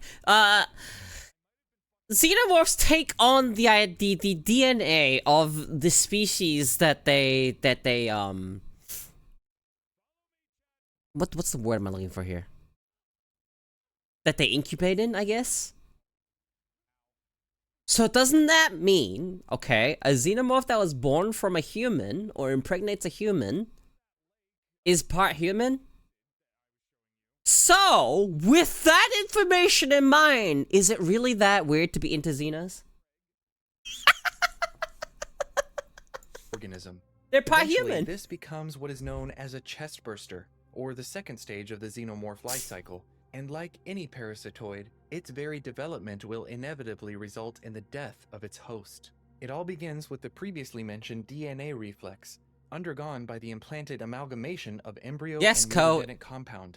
It is this remarkable ability Yes, that Ko, allows it's the weird. developing xenomorph to incorporate genetic material from its Would not be the host worst thing that's and ever adapt happened. its No, I mean, you know. physiology to better suit its environment. I've got something Is for this you. why xenomorphs birthed from different species seem to exhibit such varied characteristics? I believe that is precisely the case. Now, one point of speculation, even despite our advanced scanning techniques, is what happens physically within the host's body after implantation. The internal parasitic form of the xenomorph, which again we've never directly observed, is likely a highly efficient absorptive structure. Rather than the toothed serpentine form we will see later, in the later portions of this stage, it's more like a blob of cells growing inside an amniotic sac. This sac is attached to its All right. host with a cord, somewhat like an umbilical. I've got a internal treat. form is capable of converting host After- tissue after into this video. xenomorph biomass with remarkable efficiency, far more so than any parasitoids we've seen on Earth. How long does the chest burster gestate within the host? It happens staggeringly quickly. The chest burster is fully formed within mere hours. And while the Oh, end that's result is such a violent, fast- as we will see, the gestation period is not usually a painful experience for the host. That's not to say it's pleasant, of course. Many report feelings of general sickness. You're just feeling a Some, bit sick. however, have actually reported feeling healthier, possibly due to an influx of endorphins or adrenaline associated with the infection. For an analog of this, we could return to our previous example of the jewel wasp. After stinging its cockroach victim to make it complacent, the wasp will literally lead its victim by the antenna to a hidden burrow. Once there, it will I've lay already 1 seen to the 2 horrors of eggs on people the cockroach's sexualizing abdomen, xenomorphs. seal the entrance to the burrow, and leave. The cockroach, with its escape reflex disabled, will simply rest as the wasp's eggs hatch, the larvae burrow into its body, and begin to consume the creature's organs. This is what finally kills the host. I'm beginning to think that nature isn't so great after all. Don't think that. Though it is brutal, Damn, it's just nature. another fascinating example of just how specialized these organisms can become. Now, at this point in the xenomorph life cycle, it is time for emergence. I will warn you, dear traveler, this portion is particularly gruesome. When fully developed, the chestburster secretes a potent cocktail of enzymes that rapidly soften the bones and tissues of the host's chest cavity. I see. Using its powerful musculature, it literally rips its way out of the host's body in mere seconds. The host may complain of some discomfort just before this occurs, but the actual emergence, though excruciating for the host, is fortunately short. Shudder. Yes, quite so. And this is when we get our best look at the chestburster Yep, itself. chestburster! In a way, it resembles a large worm, but with a mouth full of sharp teeth. Other aspects of its appearance, such as limbs, vary depending on some unknown factors, though it likely has to do with the type of host, duration of gestation, and perhaps overall health. In any case, unlike the other stages, this form is virtually defenseless. I'm into Monster Girls and For this monsters, reason, so the newly hatched chestburster is highly this shouldn't be a locomotive surprise. and dangerous, and will immediately seek out any hiding place where it thinks it will not be pursued. This emergence is invariably fatal for the host, marking the xenomorph as a true parasitoid. The entire process from implantation to emergence can take as little as a few hours to nearly a day, depending on the host species and environmental I mean, conditions. it's vaguely humanoid in Has anyone ever shape. survived an No? implantation? Actually, yes. One human Oh, individual known what? as Ripley 8 survived removal, though this may have been a unique case due to some unusual aspects of her genetic makeup. I You'll forgot have to watch the Ripley. documentary for more on that. A handful of other individuals have survived surgical removal, and though they lived on, prognosis for these individuals is still not good, largely due to the cancerous nature of the implantation process in general. Of course, once free of its host, the chestburster's development is not over. Of course not. The organism will continue to grow at an accelerated rate, shedding its skin like a reptile, approaching its adult form within a few hours. During this time, it will seek out dark, damp areas Fucking to hide, so quick. consuming organic materials. Few and hours even from raw that metals tiny to little fuel its chest growth. burster to And just so it is full that on we've come to Xeno. the final stage of this fascinating life cycle, more or less. We'll be dedicating entire expeditions to exploring these fascinating creatures in detail, so please plan to pre-purchase your tickets today. For now, let's briefly examine their roles overall. Once the chestburster Is this a conclusion? Let's has matured, it transforms into the adult form, typically what we call a drone or a warrior. This stage represents the apex of xenomorph engineering, a perfect killing machine, optimized for survival and reproduction. The adult xenomorph plays several crucial roles in the life cycle. First, it will actively seek out and capture potential hosts for facehugger implantation. Second, using a resinous secretion, adults build intricate hive structures to house and protect eggs and developing xenomorphs. And third, in established hives, some adults serve as guards for the queen. Did you say queen? Why, yes, I believe I did. But don't be concerned, Manta. While the queen is larger, more formidable, and exceptionally dangerous, it also... well, I suppose that about covers it. She is responsible for laying the ovomorph from a specialized ovipositor, and thus the cycle begins anew. Wait, you're going to leave it there? What is And with the queen, you know, I will show you something Cab cooked up. Is this still weird? Look, dude. Xeno waifu.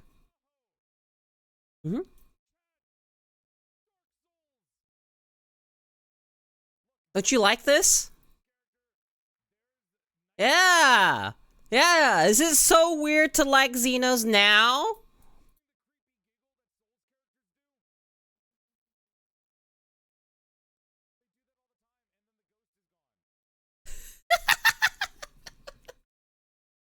Seriously.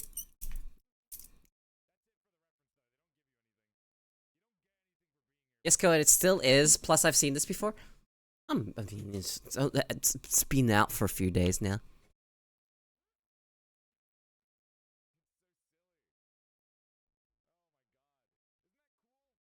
Hey, man, I'm into some weird shit. And you know what? I don't think it's that weird, considering how many people... Oh, this is Twitter? Yeah, that was Twitter. That was Twitter. Yeah, like, you know, if someone is into Xenos, they're into Xenos. Like, you know.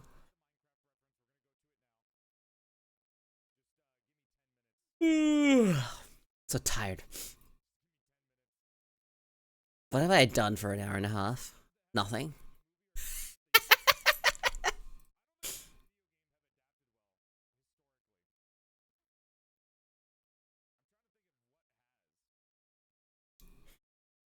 Ah. Alright, we talked about food for like an hour, and then I put on the Xeno video because I saw it in the recommended.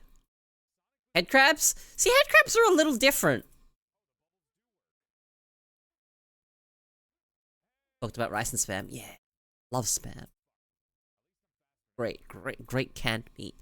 I usually have a bunch stocked. My nose keeps blocking, and it's really fucking annoying. Let me take, on top of the nasal spray that I just used. Hang on, let me take allergy.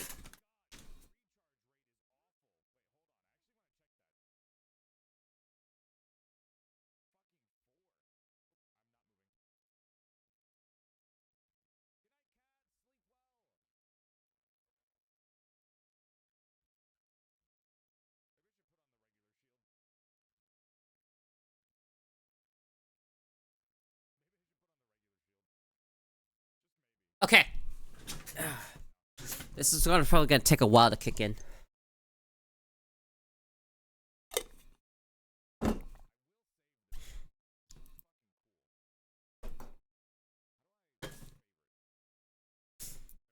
Ko is a big, cute, dark? Fuck you mean?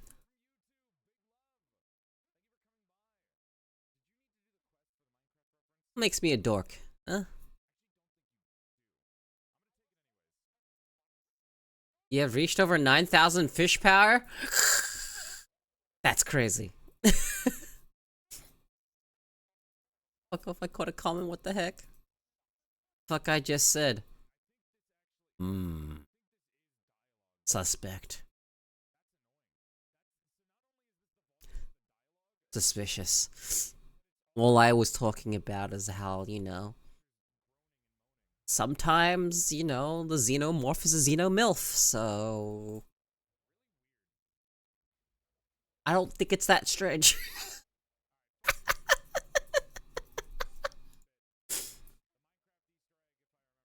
Okay, so, alright, chat, question. Centaur, would you? Yes or no?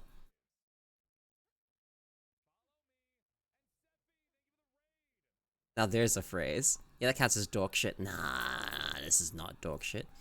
Hi, Zerker.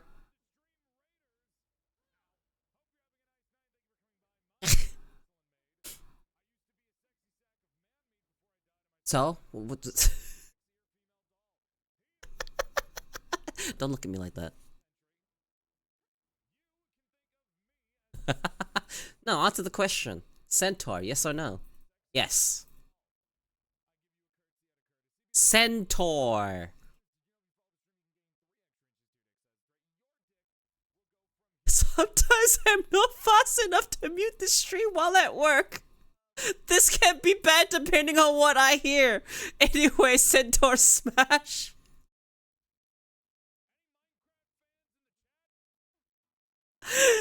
Yeah, Centaur.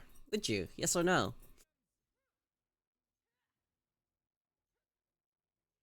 Look, either the centaur is a woman centaur or the centaur is a male centaur. Doesn't matter. Would you? Yes, no. Next question is a harpy. Yes, no. That one should be easy.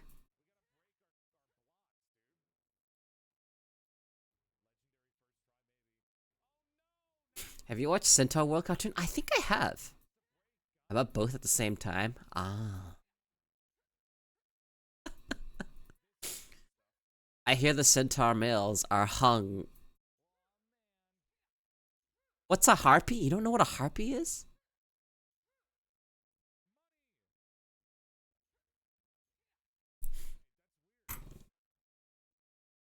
Isn't that an instrument? No.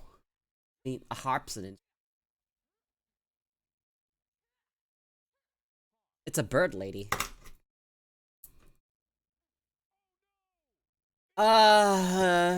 Is there a fucking harpy that I can share without getting banned? Surely.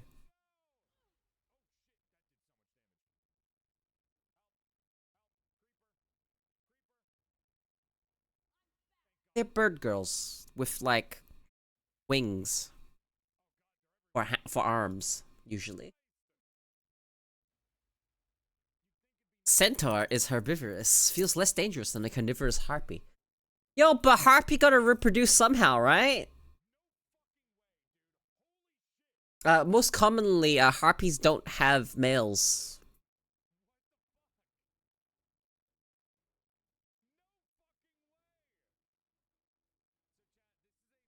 If we're talking fully from just, you know, the less. What am I working for? Sapient?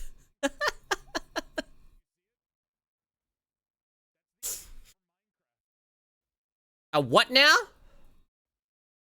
Male harpies just Tengu? No, Tengu are their own thing.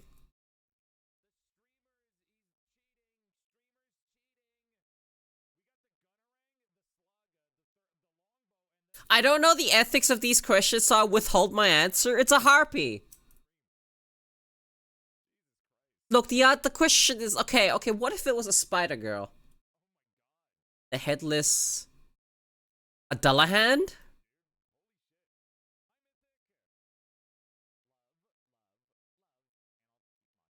Yeah, what about Spider Girl? Imagine a centaur, right? A centaur. Centaur. Except instead of being a horse at the bottom, it's mostly spider, and then there's a woman attached to the spider.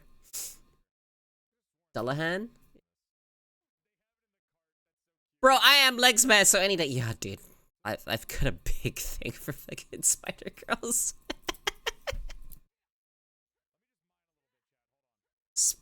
Spider girls is such a good concept. And I remember I was on one of Joel's streams, watching one of his streams, and he was talking about how spider girls have such an interesting concept because they make silk. Considering the depths of need I have been at times, I'll try anything.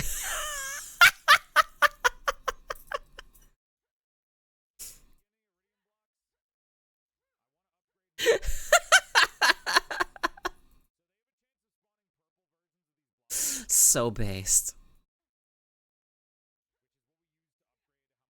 Monster Encyclopedia is more complex than basic knowledge, which is mostly known. I like the Monster Encyclopedia.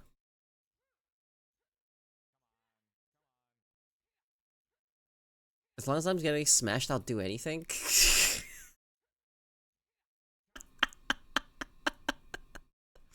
I would not. But like, you know. Camel spiders and more sand. But what if it was like a camel spider girl? But would it be bestiality? Would it? Parts of them are human.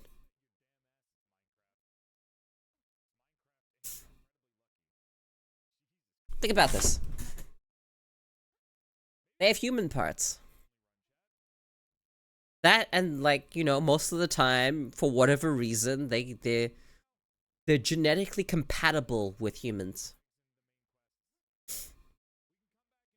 Yeah, and these can. You know, centaurs can consent. Spider girls can consent.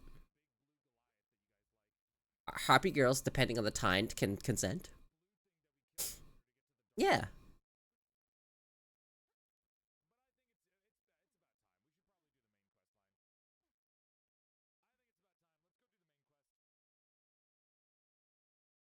You know,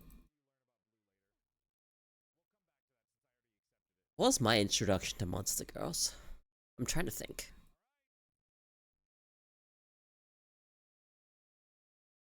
Ah, yes, it was Monster Girl Quest.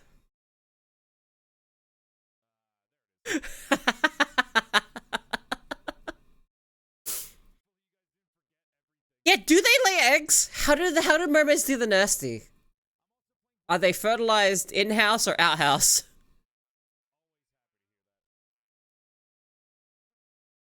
How do mermaids reproduce?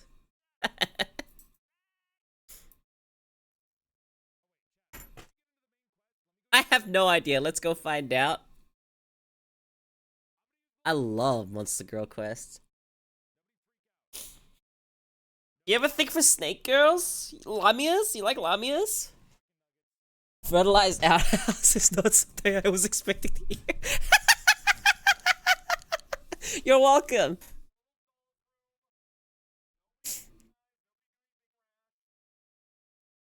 The problem with harpies is they come in flocks. The problem with spiders is that you're not sure they will be inspective and don't need us after being. Look, they have a human component to them.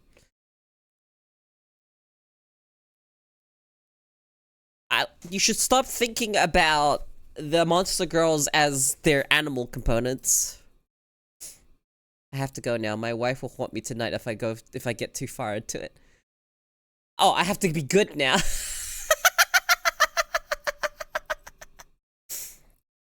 And you trust other humans? Look. Mantis girls? Look, I've talked about this before, guys. Have I talked about this? I don't know. In an alternate universe, alright? I wasn't a crocodile.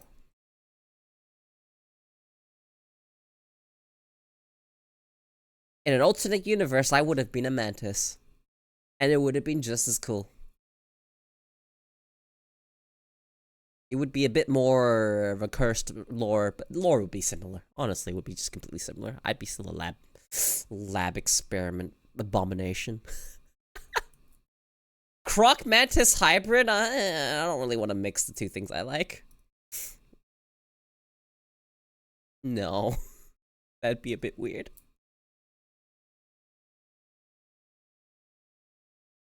So, like, instead of scales, I... Ko almost knew Kung Fu. Kung Fu?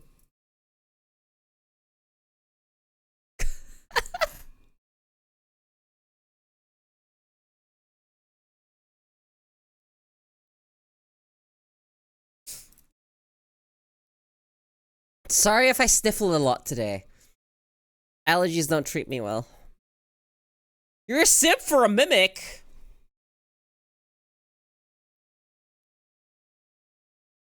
Here's the question.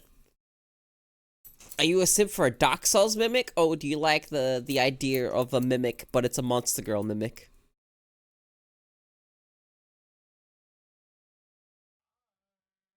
I've seen mimics drawn very cutely.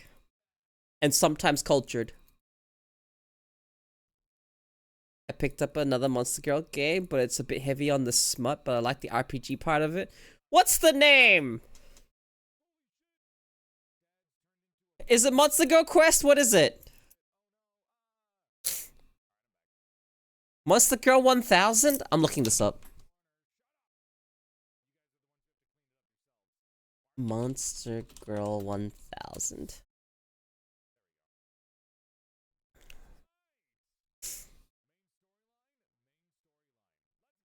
The biggest thing for games like this to me is whether or not I like the art.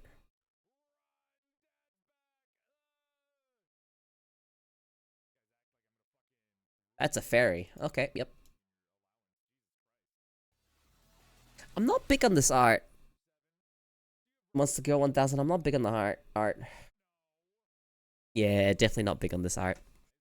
Has some, like, obviously AI backgrounds and uses free music. Yeah, I'm not big on the art. The art's so fucking important for a game like that.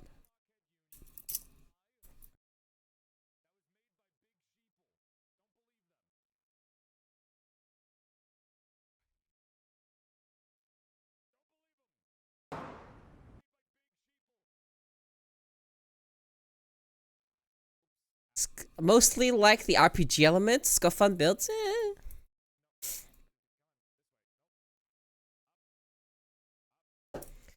I'm thinking right now. I don't even know what my favorite kind of monster girl is. But I think it's definitely leans towards bug girls. I'm pretty sure. After seeing that anime lady get stuck in a mimic mouth. You mean free red?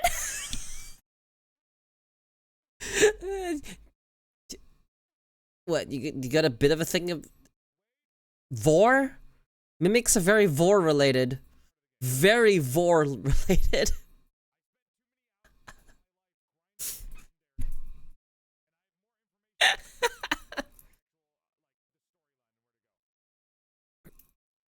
Mimics are the ultimate wingman.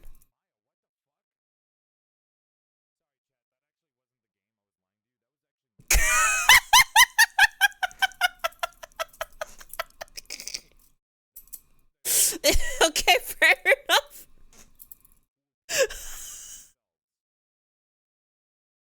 It took a bit for me to understand what you meant.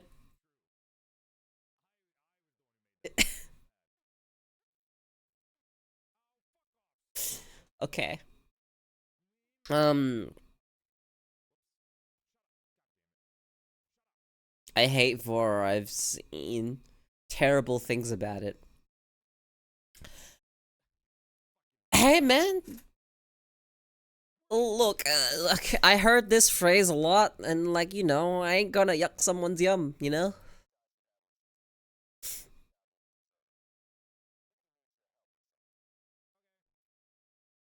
I don't know if I have a favorite monster girl type, probably any as long as they like me and weren't evil or something.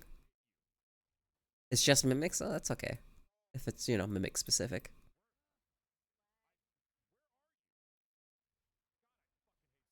I'm thinking right now. Yeah, I think for me it's just monster girls. It's just bug girls. Bug girls I think are like at the top of the type of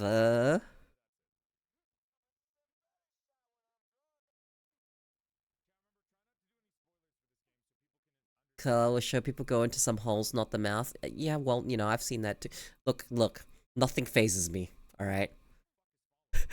I have been on the internet for a very long time. For a very, very long time.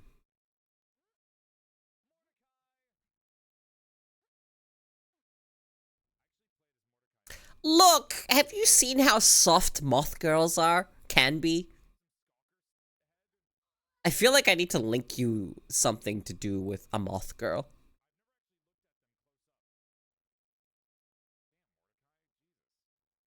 Are you a simp for that one lady, that one show for the... Eins auch gone? One lady? Which one? The bug girl? Forgot her name. She was, I like the bug girl.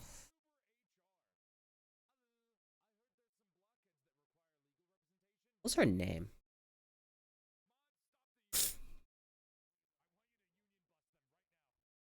Entoma, yeah.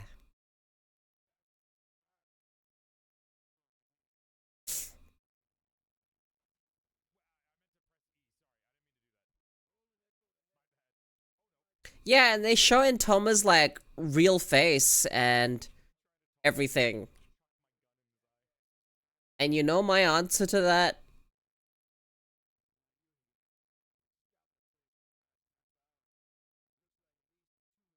Yeah, I still would. Have you guys seen Entoma's face?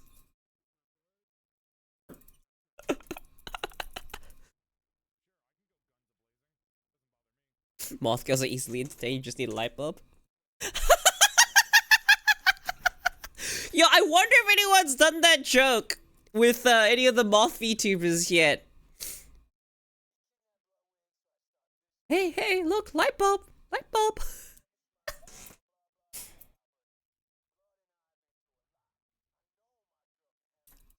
Overlord does have every kind of girl to simp over. Almost every kind of girl.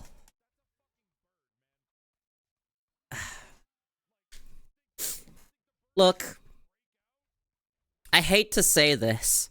I hate to be the person that says if you're into cat girls and wolf girls and dog girls and whatnot, it's a bit basic.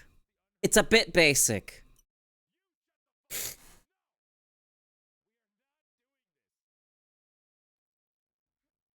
I love Albedo. Albedo's great.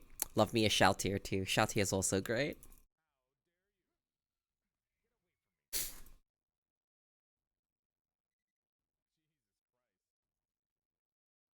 But, you know, cat girls, dog girls, they're a dime a dozen.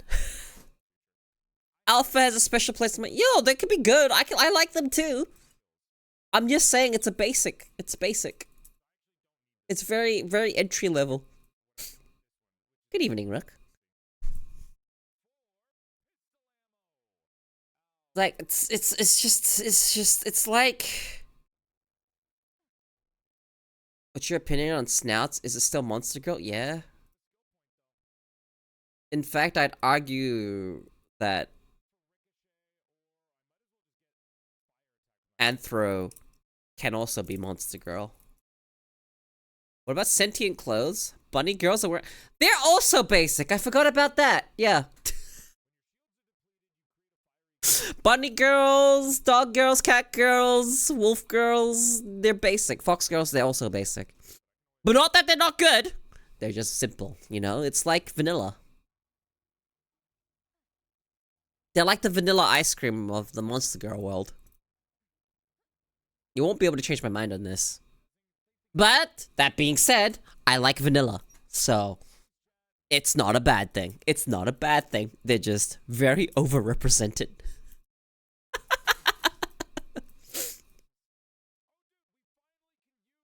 I like it when there's a contrast between the personality of the animal, like, you know, rabbit people being fucking ferocious carnivores. I love that. Octopus girls are good. Yes. Yes. Octopus girls, definitely. Octopus girls, squid girls, you know. Very good, yes. Do you like Pippa? I'm an enjoyer of Pippa. But I don't watch that much Pippa. But I do enjoy Pippa. Pippa? She's an SCP that escaped. Do you forget how to speak sometimes? Escaped containment.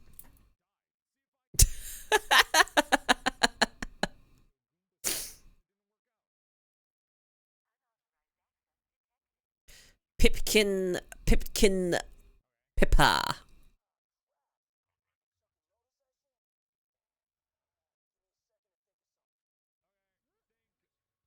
Mass murderer. Ah, yes, the other war crime rabbit.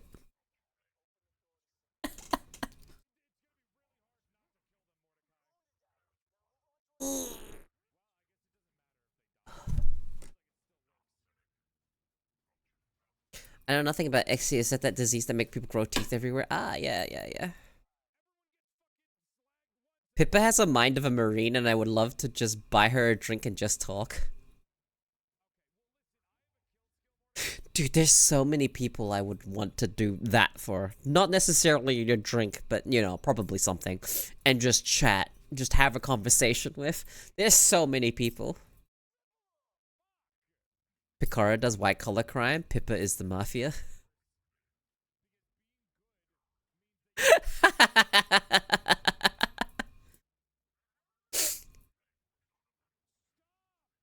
Pippa has a country?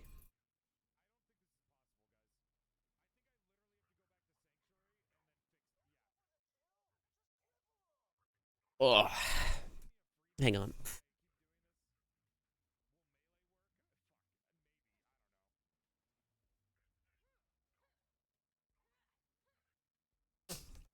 Oh, my allergies are killing me a bit. At least it's not making me sneeze, it's just making me very stuffy. Which does make me feel really tired. Like I just want to go sleep again. And wake up when my allergies are gone. Because my nose is so blocked. Holy shit. I wish it were that simple. I may have one of the strongest bites in nature, but I can't bite an allergy. Fuck. Seasonal change. How would you propose you taking a gun to an allergy? Where do you propose that, you know, you shoot? And do not even hint at the potential of shooting myself. No. That is awful. The air? How would shooting the air help? The problem with allergies is because it's inside me. I would shoot whatever plant is causing it. There are no plants in my apartment.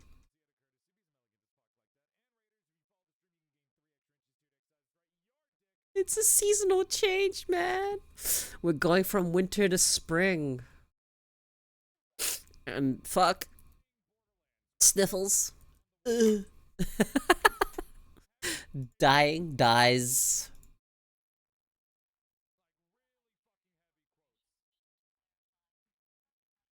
Ah.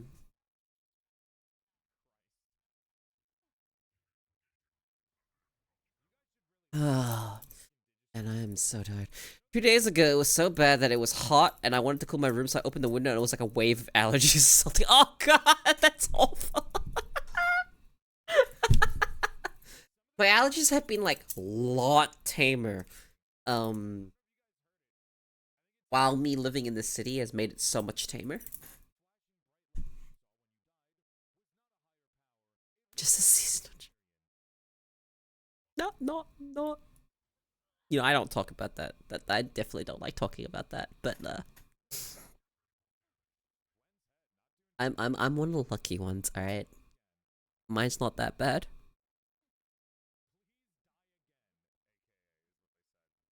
My partner has it a lot very bad, and it's so interesting how cycles sync up. It's so interesting. So one of the things I noticed.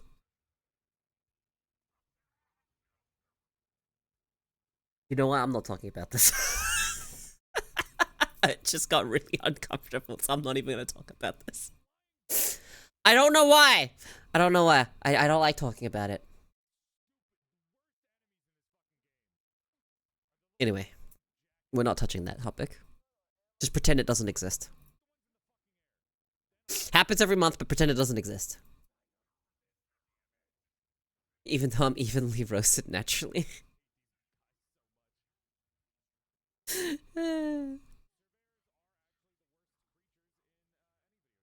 Oh man, you guys are going to. You're in for a treat this month. You're in for a treat.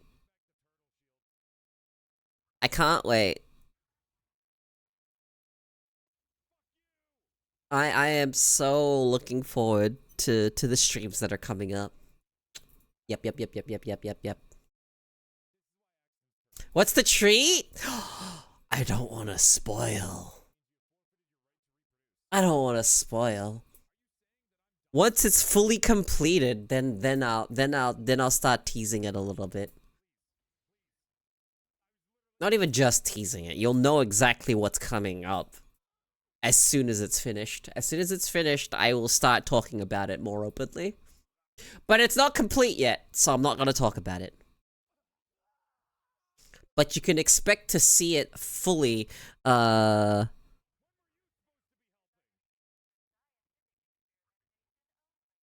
towards the end of this month. Is it a new model? Who can tell?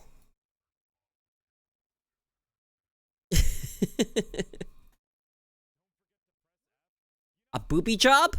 No. I'm happy with where my boobs are. Oh, am I? Hang on, let me look down real quick. You know, they could be a little bit bigger.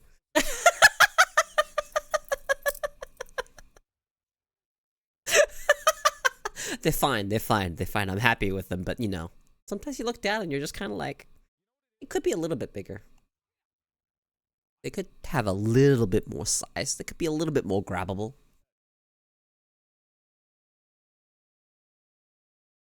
You feel bad? Why? Get a bike pump? What do you mean get a bike pump?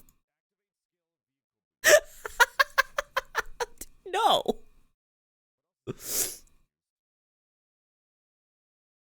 No, I think about this a little bit. Why is it so common for us girlies to just look down at our boobs and just be like, this could be a little bit bigger, even though they're like a perfectly good size, you know? Why can't it always just be a little bigger? It's always just a little bit bigger. Very strange. Very, very, very strange. It's perfect at any size. Yeah, exactly. That's how I feel about it on other people. For me, I'm just like, they could be a little bit bigger. Oh, do you? Do men do the same?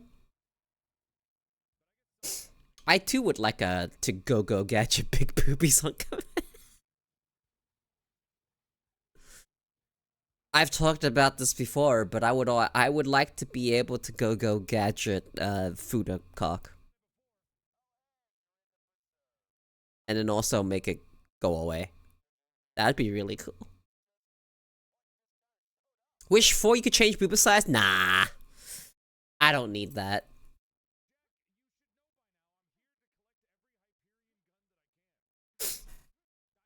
You know, you're just with a woman and you're doing the deed and suddenly you hear her go gadget penis. And then it just sprouts, she just sprouts one. Now what? Well, time to suck.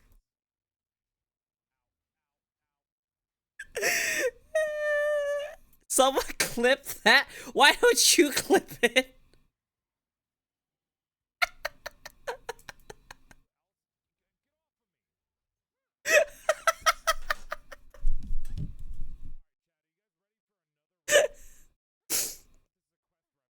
I do have a command for it, but it is, you'd have to type it as it happens, so at this point you'd have to go back and clip it.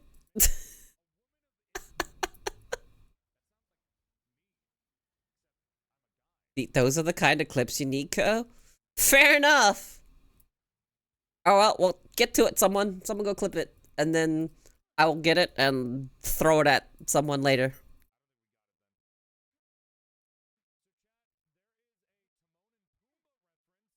So just remember, if you start sprouting your root in some tight jeans, good luck readjusting it.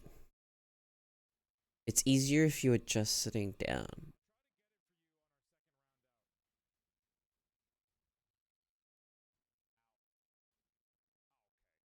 Really? Is that an issue you guys have?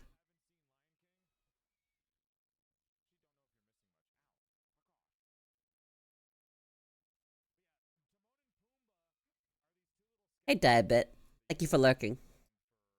I wear tight jeans.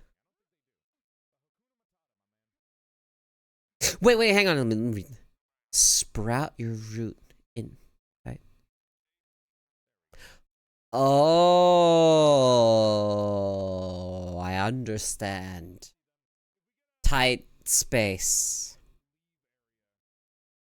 Sprouting your root, I understand. I see. Unlucky. Should have not had a penis. Should have been a woman.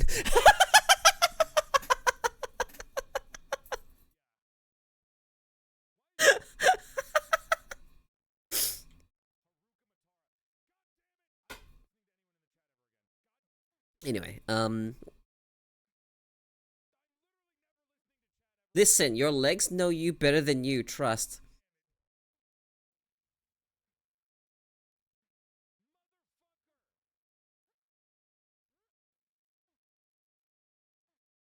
That thing has a mind of its own. Same for girls too. Same for girls. Definitely goes both ways.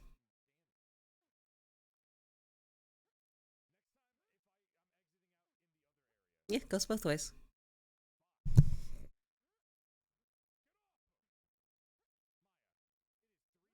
Although I have a very low libido, I have mentioned this many times, it still functions properly. I am still functional. I just never feel the drive. Which is interesting considering how much degenerate content I consume. Crazy. Now the question is, do I have a low sex drive because I have been desensitized, or is it the other way around? How much? I read a lot of visual novels. I read a lot of doujins. I frequent a certain website just to look at art.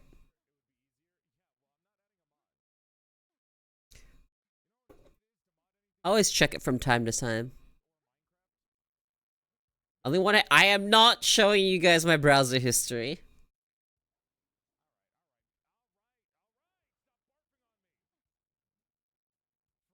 Could be both or just wrong levels of hormone. That ain't that crazy. No, it's not that crazy.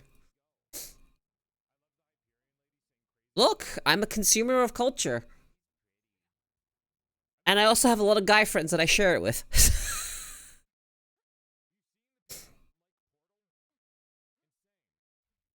If you ever get a food or reminder, one thing, do not trust it when you're drunk. Oh. Yo, people say he has that boy smell? Who has that boy smell?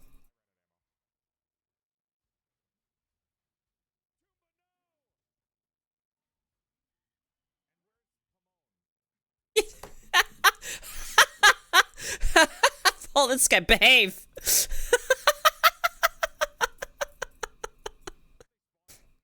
Food is about to reach, dude, I wish I had the power to just... It's there! It's gone! Man.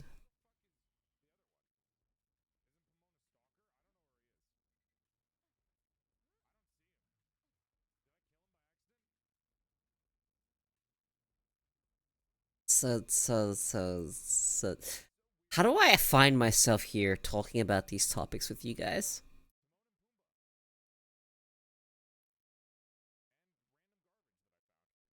How did we get here?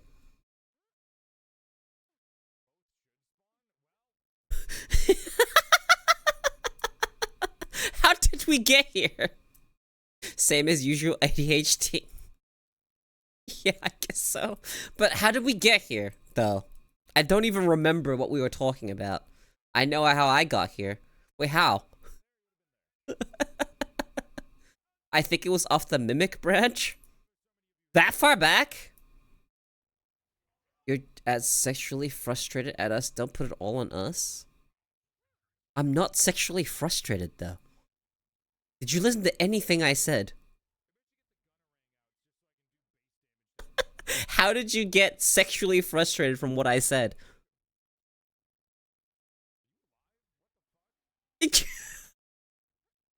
Out of all that!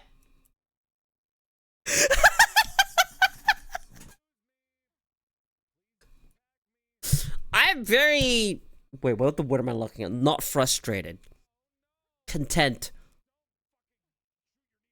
Look, alright. Getting a bit personal here.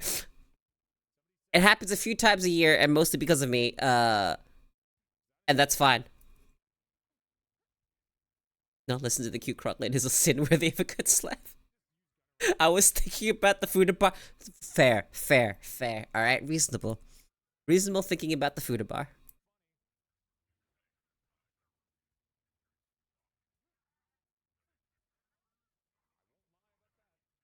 Whole road ends with a croc.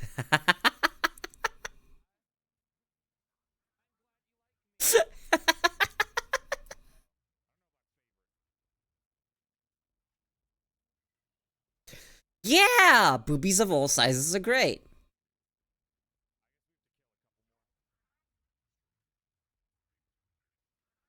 Warm up your cheeks and also so you can go...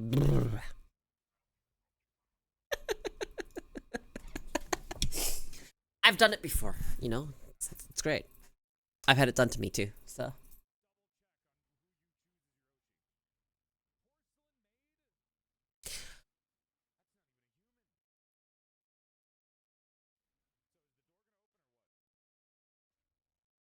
So strange.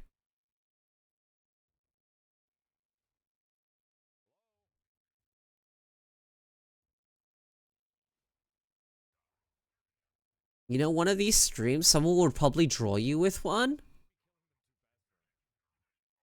Look. I'd love that.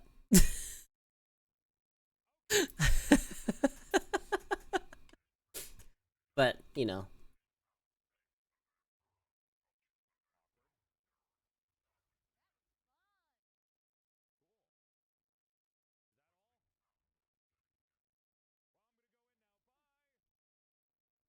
Check.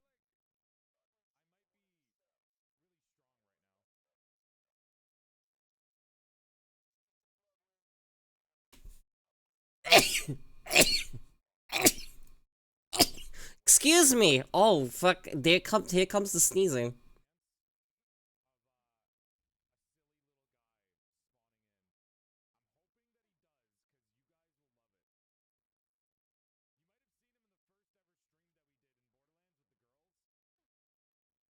You guys have seen the art that was drawn of me as a witch, right? You saw that?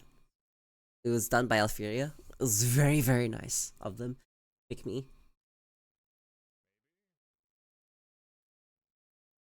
Where are my bookmarks? There it is. No? Alright, here you go. You may look at it. Good piece of art. I got jump scared by it. It just happened. I'm like, oh my god! Of all people to pick for the witch, they picked me, and I was really, really happy about it. So many people asked to be a witch. So many people asked to be a witch. And it's about how I imagined it to look. She buffed my boobs. My boobs are so buffed.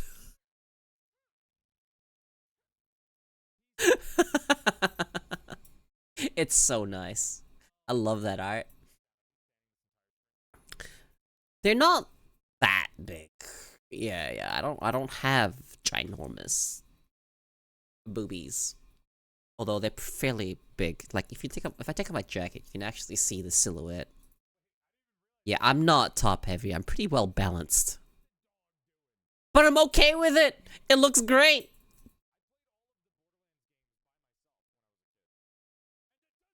Traded the food for a set of pellets. People can draw me with basically anything, as long as you don't give me planetary tits. As long as my tits don't go above a D cup, I think we're fine. And there's no limits on how small you can draw my chest. It's fine. You could draw me fucking as flat as a washboard, and that's fine. Yeah! No, not inverted. Okay, there you have discovered it. There is a limit. Not inverted. You can draw me flat. You can draw me as a washboard, but you can't draw me inverted. I don't want concave boobs.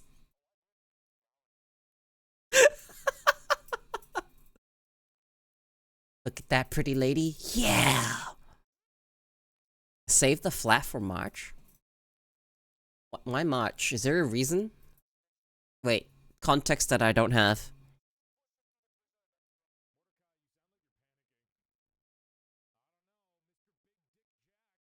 How the fuck would you have inverted boobs? Caved in ribcage, chest? I don't know. You don't. You don't, but artists. Breast Cancer Awareness Month? Ah, yeah. Proxy punching them too much? Proxy doesn't punch my boobs. I punch Proxy's boobs.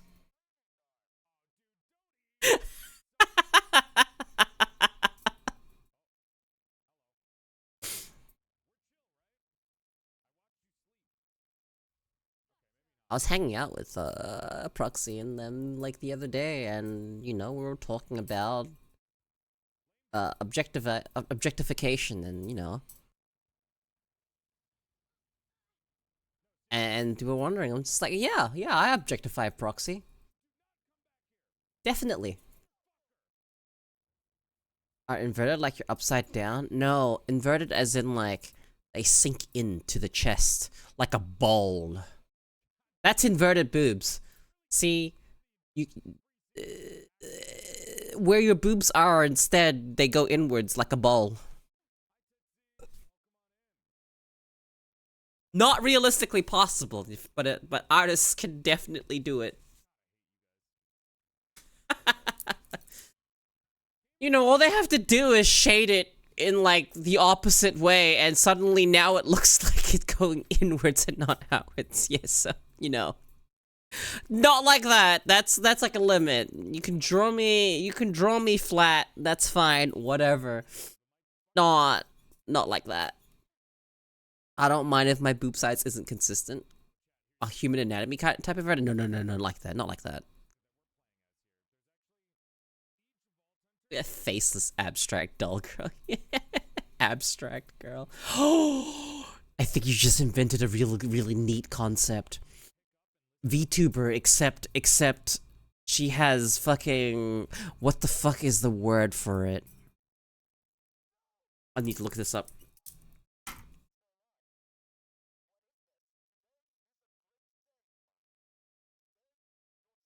VTuber based on non-Euclidean geometry.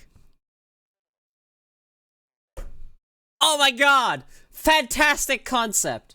How would they look, though?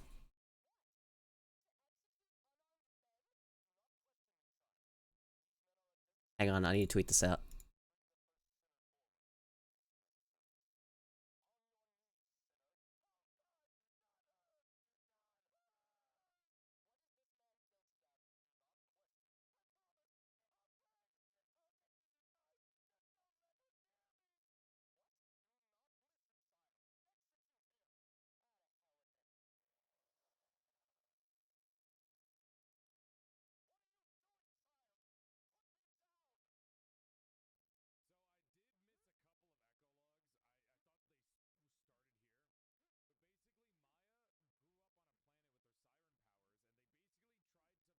You find an MC Escher post?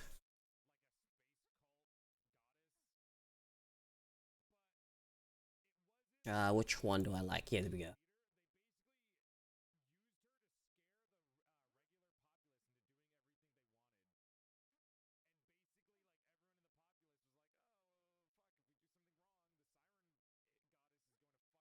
I don't know how this would work.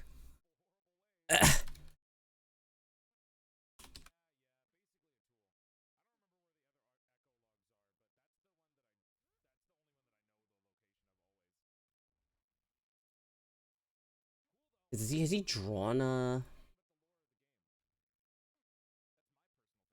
I'm sure it could be done. I'm sure it could be done. No, surely someone can make this happen. Alright, I'm putting around. New VTuber idea, imagine non-Euclidean geometry, but in the form of an anime girl. Yeah.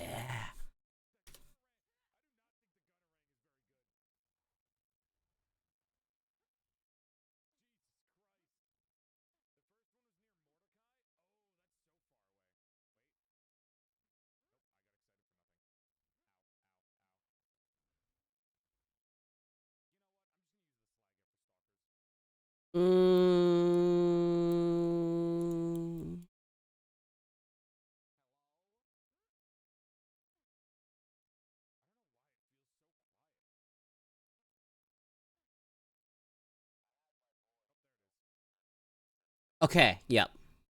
I'm sending it.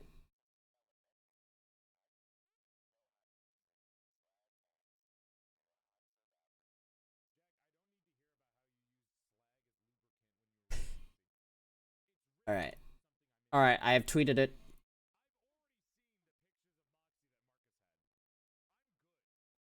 You just called me gay on Twitter? How dare?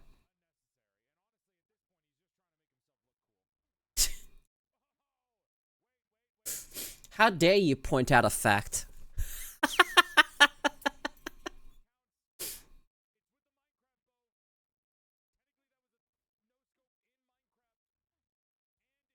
You know, I've had people complain that they can't use gay as an insult because, you know, the joke kind of dies and they go, yeah, what of it?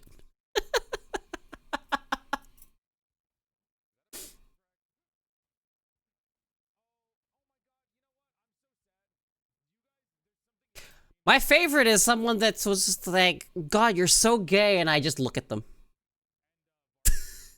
I just look over. Raise an eyebrow. Yeah, just look at them. Just yeah. The slow turn.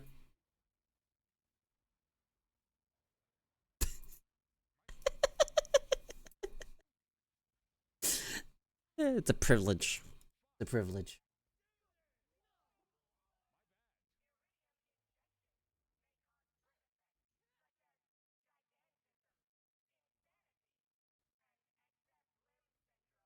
My mom calls me gay. What should I do? Well, are you gay?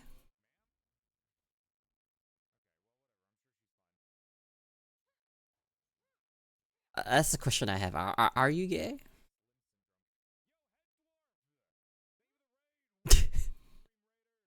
Is it fact? Or is it not? Yo, you know, I should play Ultra Kill on stream sometime. I'm MTF 1.5Y. What do you think?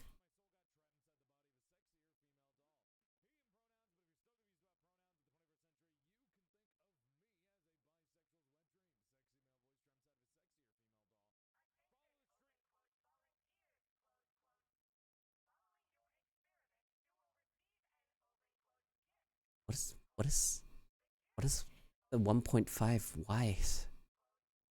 What, years?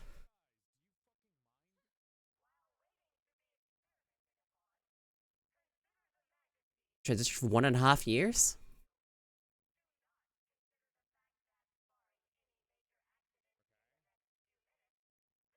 That's got nothing to do with your orientation, though. Wait, how does that answer my question?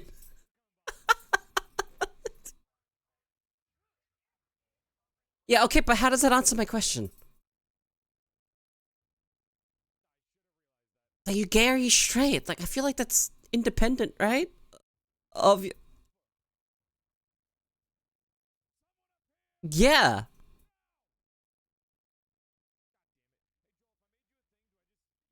I don't care what you were. What are you now? Like, whatever you choose to be now is what you are. That's how I operate. I really don't care about any of the fucking details.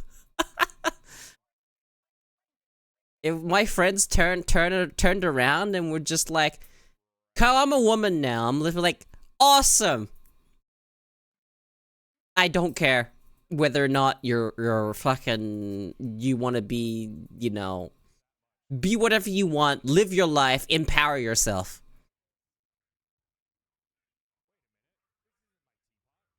Schrodinger's gay. I remember Schrodinger's gay. Yeah, but like, what, like, hang on though, right? You telling me that you're trans is, okay, alright, awesome. Alright, cool. But that doesn't tell me whether you're gay or straight or bi. So, you know. Do you like men? So are you straight? Or do you like women?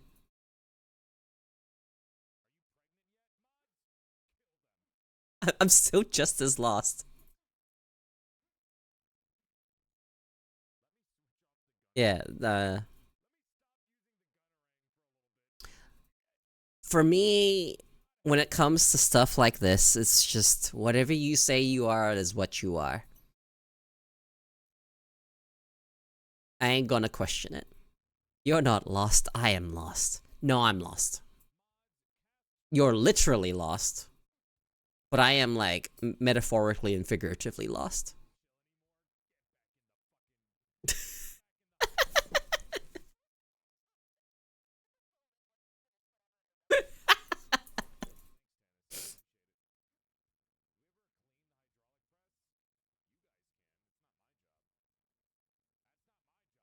How the fuck did you get a whisker? In you.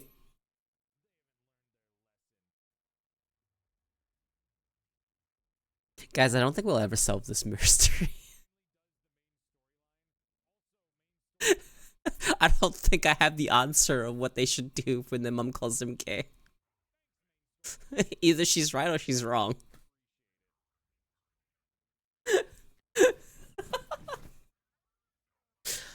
Don't know if it was from Old Dog, the dog we were watching on the new dog. How did a whisker stab you?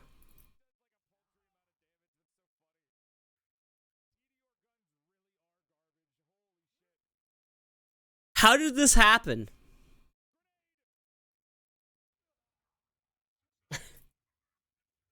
How does that even happen?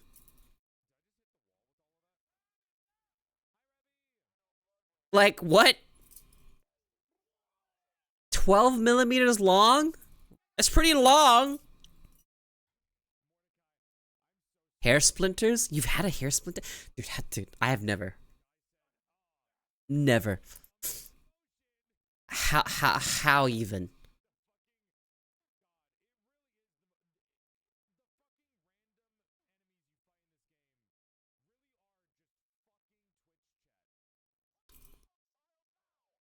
Hello, Nessie. Cousin has been stabbed by her cat's whisker in her feet many times. How the fuck did that happen, man? I guess hair is like really thin.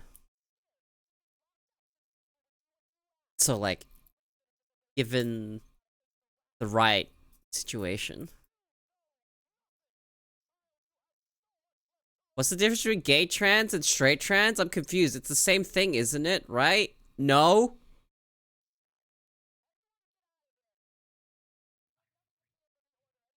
No, those are not the same. If you're an MTF, alright, so you're a woman now and you like men, that makes you straight. If you still like women, that makes you gay.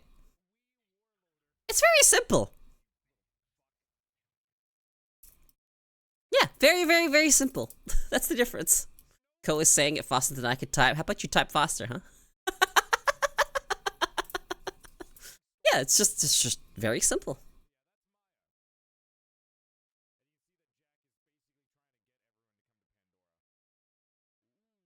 My hands don't work like y'all's, man. My words per minutes are not code talk speeds. I type faster than I talk, okay? Look, I have this one thing, alright? I say I'm gay, alright? I always say I'm gay. Call myself a lesbian, alright? I hate that word. I fucking hate lesbian. You do talk faster than... Talk faster than you...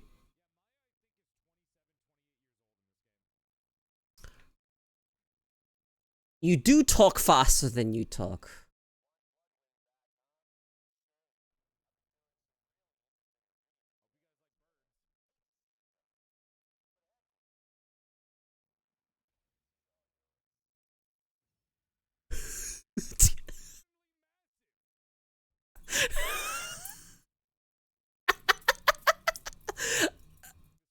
Yeah, no, I type... I think it's anywhere from like 120 to 140 is my words per minute in typing. I don't believe I can speak faster than that. Maybe I can. I don't actually know. What is the average speaking time per words per minute for speech?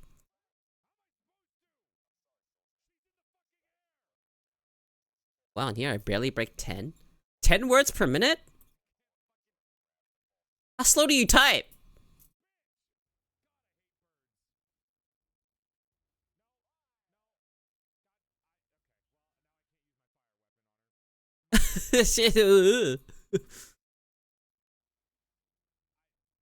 Okay, so I might speak faster than I type. Maybe I'm wrong. I do type very fast though.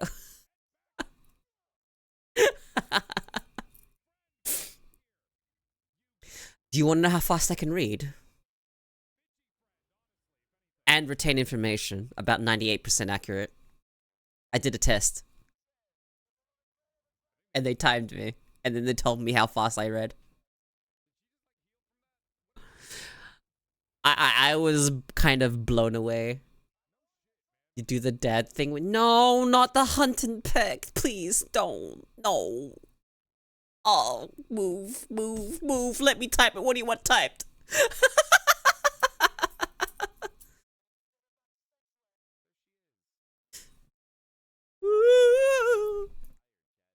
You know, it blows my mind that they're touch typing. Did you know touch typing is a lost art?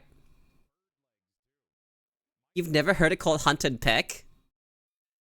Have you not heard it called hunt and peck? I've heard that referred to before, the hunt and peck technique for typing. Dude, touch typing is a lost art. I swear. More and more I find out that people don't know how to fucking touch type. More and more. Wait, Nessie, did you touch type? I don't remember if you were one of the ones that actually looked at their keyboard. You just home row. My home row is different from most people. I don't rest on the actual home row. Like a mix of both. Look, if you have to look at all, you shouldn't need to look to know where your hands are. You know there's bumps on the keys? On F and J? Yeah. All you need to do is find that and you've got it. I'll typo, then I die. Even when I typo, I see myself typo fucking live and I'm just like, oh, my hands are off. I had to type quickly selling coal. Is that Chris? Hello?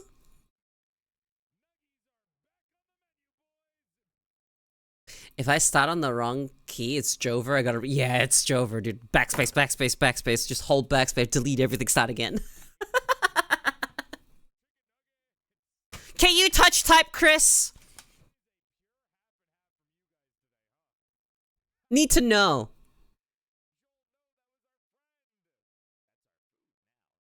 I've had people tell me they don't know what touch typing is. And I don't know how to respond to that.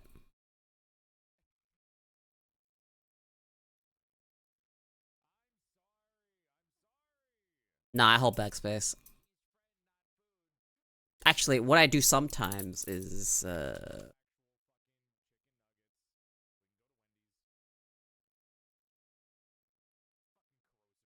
no!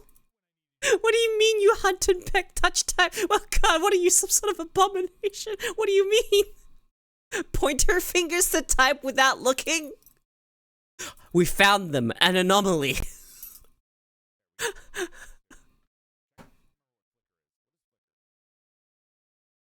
I tried to learn all those unlag guides, but then I forgot, I'm sorry. She's a hybrid.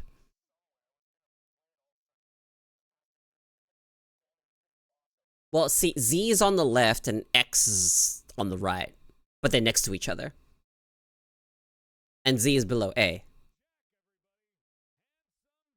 And before anyone goes, you looked at your keyboard shit. My keyboard doesn't have any... You can't see anything on my keyboard. If you looked at my keyboard, you would not be able to find shit. There's no printing on my keyboard. They're labelless. They're unlabeled. It's just keys. Just how I like it. The jokes. My dick is as big as the keyboard from A to Z.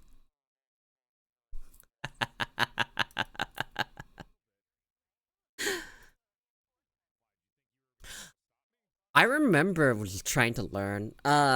So what I do instead of Control A, I do something else. Shift home. Shift home delete. Yeah, Control A is select all. So if you fuck up your sentence, you can go Control A. If it's long enough, I'll type and then I will shift home, and then I'll arrow key upwards or something if it's like multiple lines, and then I'll press delete. If I've typed out like a lot. I don't control A. I shift home.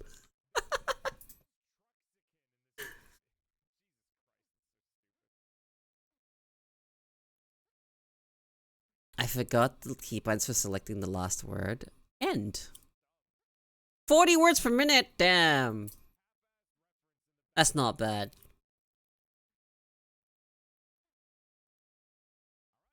Last time I tested on monkey type, I was at 138.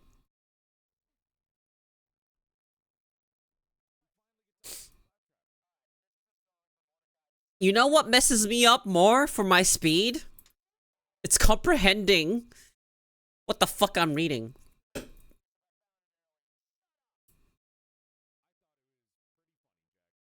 I forgot that I made caps lock also true. I never use caps locks. I always press shift.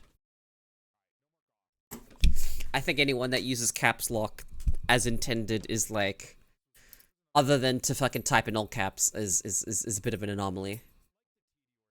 It will bop you if you drop a link. Ah, too late.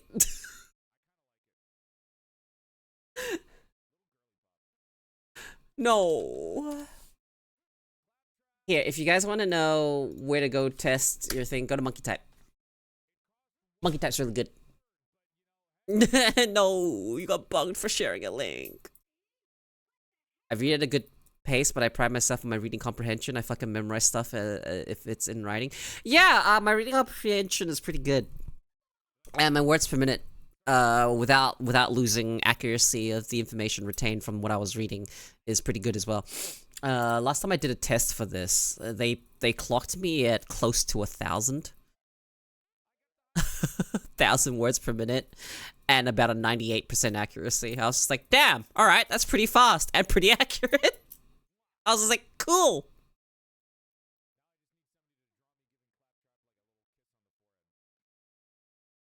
Line reading is a great skill, yeah.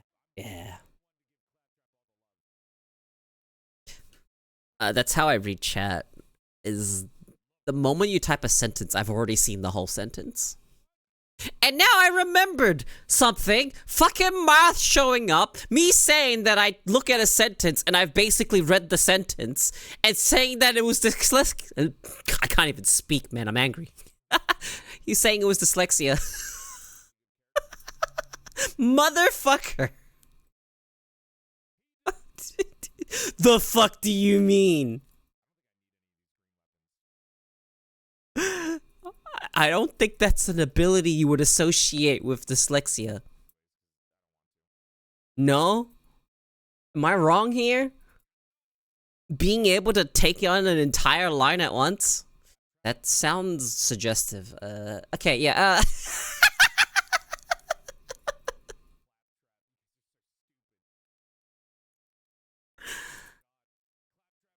Where'd my jacket go?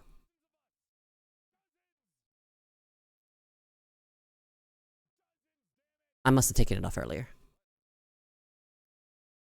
I'm pretty sure I did. Alright. I think I took it off to show off my boobs.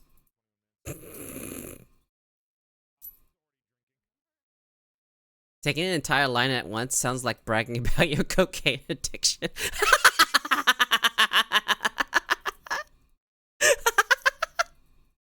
Not wrong.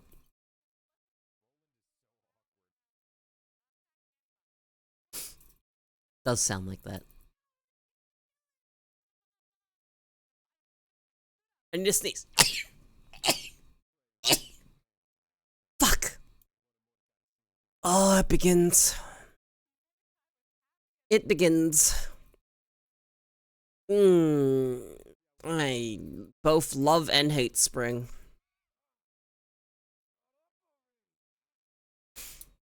I love spring. It looks so nice. I hate what it does to me.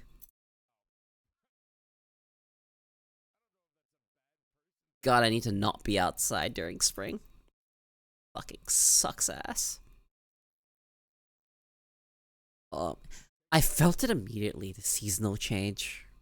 Now my nose is blocked. Oh, good, this is awful.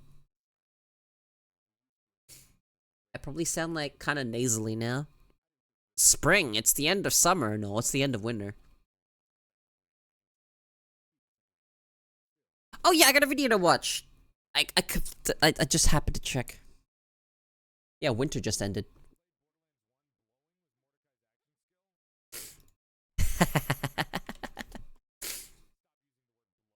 Context! All these guys will aggress. Soul sent me this on my Discord. Hang on, I forgot about it until I just checked just now. Sorry, ADHD. But, you know. All these guys with aggressive tattoos and they're just sweating it in the kitchen. They're like, yes, chef! Yes, chef! 2 minutes! 2 minutes! It's still raw! It's still raw! And they're just making fucking scallops. There's 2 items on the menu and they can't handle that shit. You go to any Chinese restaurant, there's about 485 items on the menu. Oh, yeah. And there's 1 dude back there in the kitchen. He's not even a chef, he's somebody's uncle from Hey, Hong Mods, Kong. can you delete the dumbass thing I said, please? Don't worry about it, it's fine. And he knows how to make everything in under 30 seconds. That guy's the real hero, you know what I mean? He got a yellow wife beater that he brought from the old country. Just chilling near the wok, cigarette in his mouth, just like. Holy shit!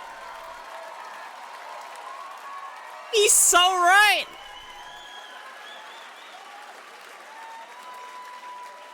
That guy's a gangster, man.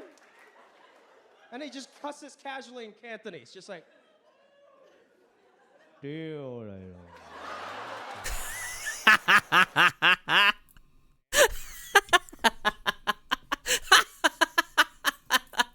Don't learn what he just said, okay? If there's anything you learn about Cantonese, do not learn that. Don't say that. Like...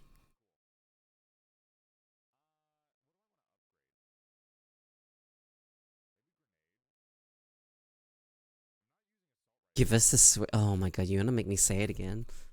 Okay, look, he said, Dule Lomo. Do not say that. That is going to get you stabbed if you ever say that in anywhere that speaks Cantonese. Good night, Zapther!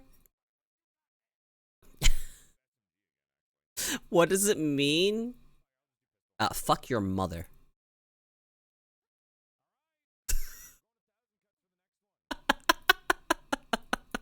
I hate that I taught you guys this. Yeah, don't say that. Do not say that. A very common thing said, though. It's very, very common.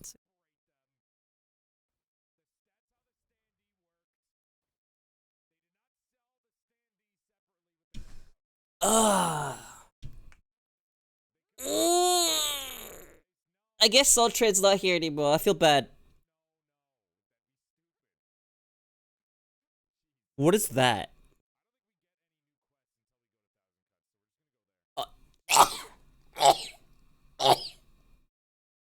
Fuck! Alright. I'm going to tell that to a friend and watch the fun. Oh god. I didn't teach you this. I didn't teach you this Cantonese. This is not something I taught you. That's not something I taught you. Hijole? It's a Spanish for word for surprise. You say it when you're startled. Hijole. I don't know if I'm pronouncing it wrong. I don't speak Spanish.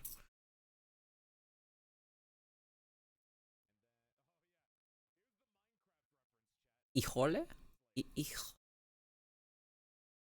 I'm not trying. Nah. I'm good. I'm good.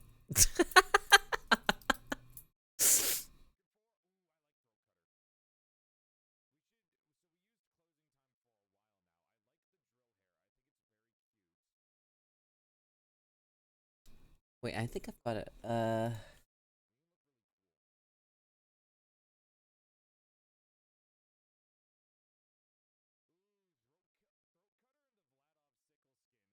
One night, I got 11K. I need to bring this something up because I thought this was really funny.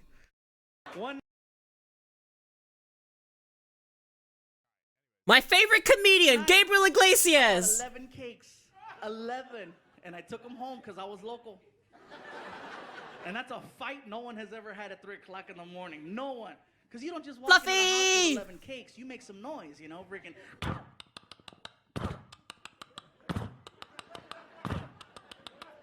And I walk in with the last 2 cakes and my girlfriend's in the kitchen. What the hell is this? I'm trying to be cute. It's a bakery.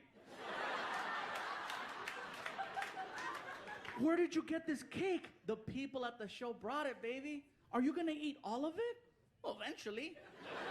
That's a lot of cake. I'm not gonna do it in one hit, you know, freaking 2 days later. Clear.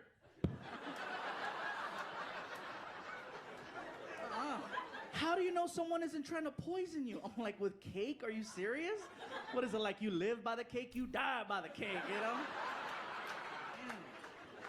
No. So we're going back and forth arguing at 3 o'clock in the morning. We wake up our kid, and here he comes. It's kind of sad he's not with his partner anymore, or his ex, and now Frankie's not in his life. Very sad. Where did the cake come from? The people at the show brought it. Found out that Frankie didn't want to be told stories, and then he's like, okay, gotta stop. How come they give you cake? I have to tell you guys, no more Frankie stories. I did a joke where I said, I was like, love chocolate cake, oh. and now people give me cake. You should say you love Transformers. I'll start doing it. So we're going back and forth. My girl's like, put him to bed. I go, you gotta go to sleep, Frankie. And he's like, well, you want some cake? Yeah. So I grabbed one of the 11 cakes that someone brought. It was like a little one, little Walmart one with the plastic cover and the sticker and the seal. So I knew it was cool. So it was a little cake, and I handed it to him. I go, here. He goes, a piece? I go, no, dude, it's a little cake. You could have the whole thing. And the look that came over his face was like he got a gift from God. I said, here, and he's like,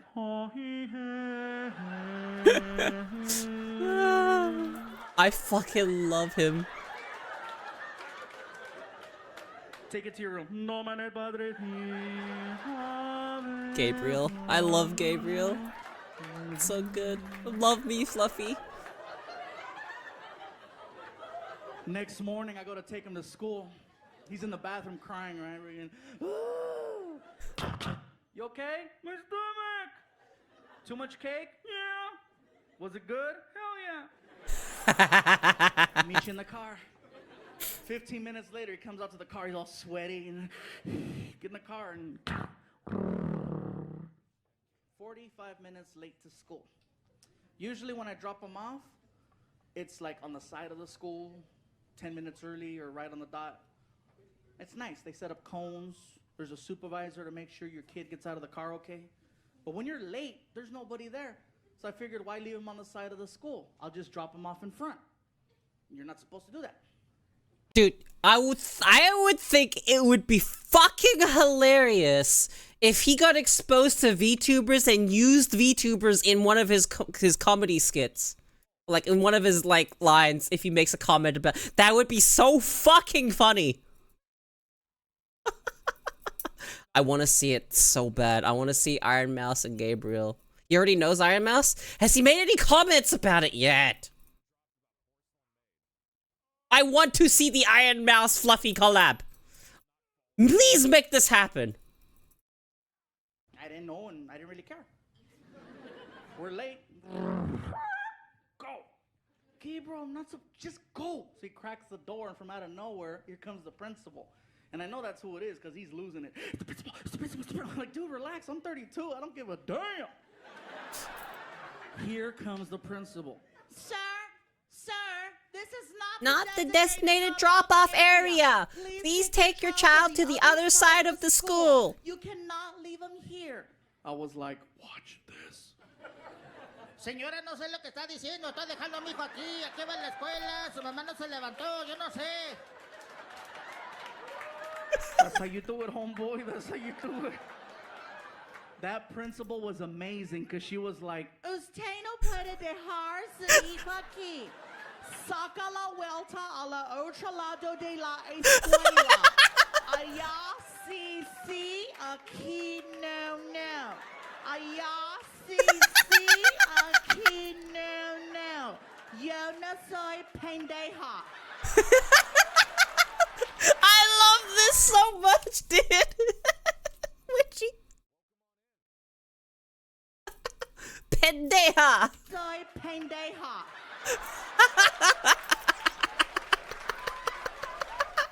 I love that part so fucking much.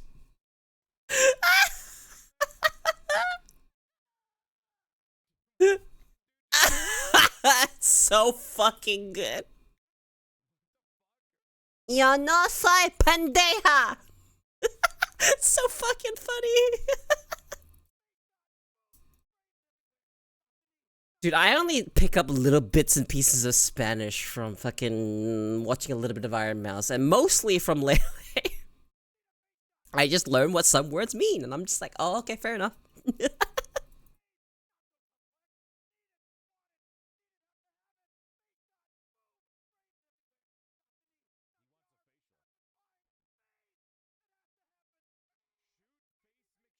Yeah, I don't actually know that much about Spanish. Just little bits and pieces, little bits and pieces. I just know that there's a difference between pendejo and pendeja. It's just the difference of who you're referring to, right? Because it's a gendered language. All I know is if it ends in O, I believe it's referring to male, and A is for female.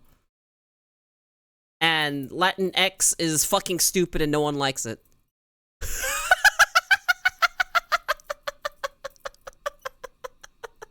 That's all I know. Who is... yeah. I think they were trying to do that to Filipino and Filipina. Bruh.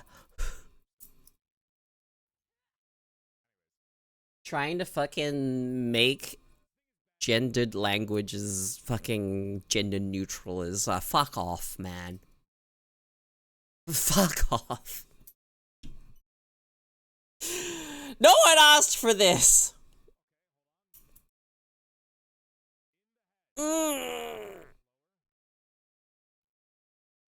German language where tables and chairs are gendered. Yeah, well, I mean, shit happens, man.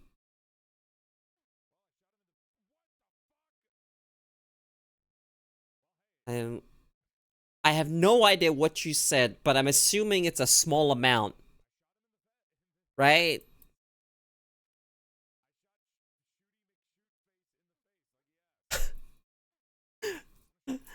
Okay, I got that from context, and most of which has faded. Okay, yeah, so a lot of my Cantonese has faded, and I'd need to be surrounded by people that speak Cantonese to actually re-spark a lot of stuff. Because holy shit, has my Cantonese vocab gone fucking...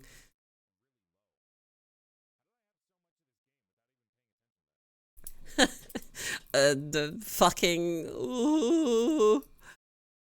I've forgotten so many words.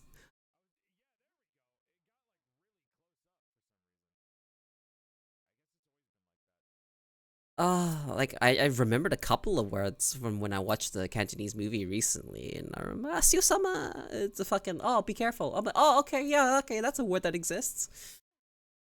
Hi, cat. I see you. Yeah, hello. Hang on, give me a second. Hi.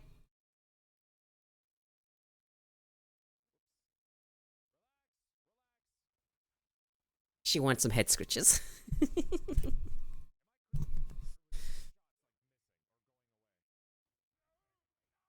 Hi, Fire. Dude, Fluffy. Right, fantastic. It's your birthday! Happy birthday!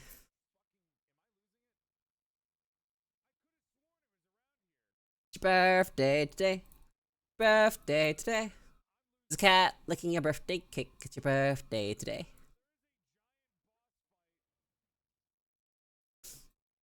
Happy birthday. I get to pay my own insurance now. Ah, lovely. What's that age? 26?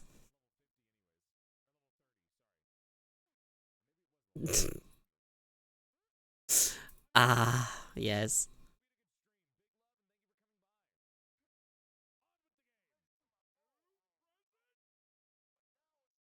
I'm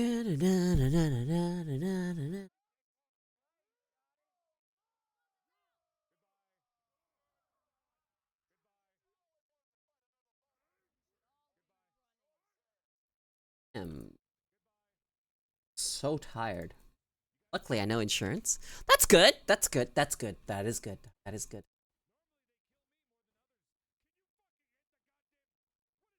Do I have anywhere I want to, anyone I want to raid today?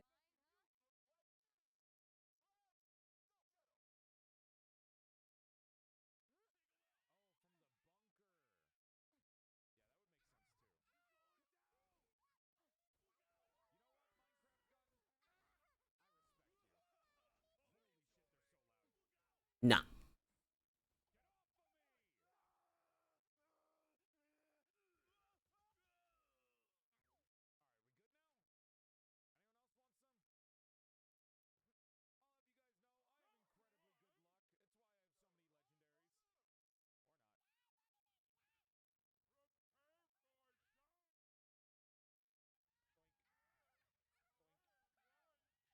Nah, there's nowhere I want to raid.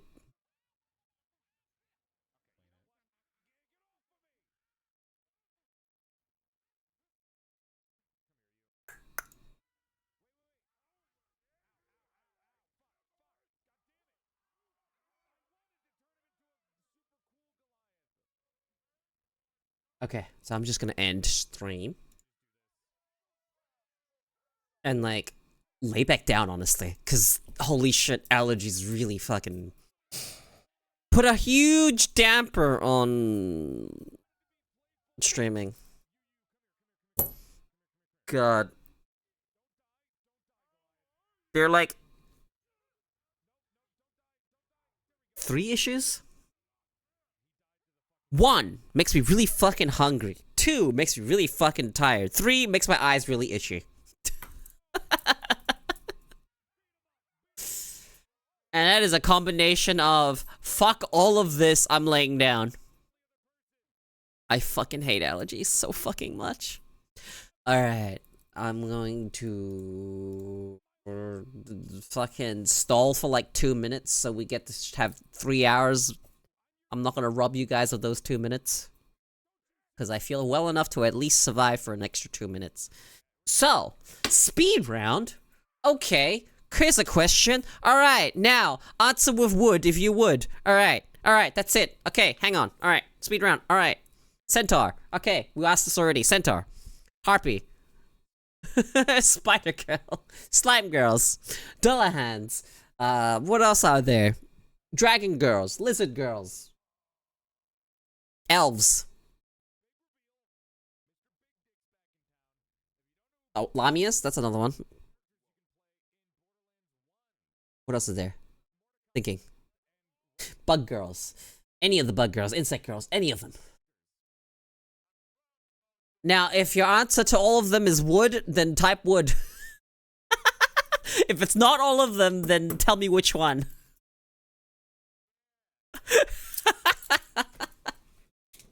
Wood? Alright, perfect.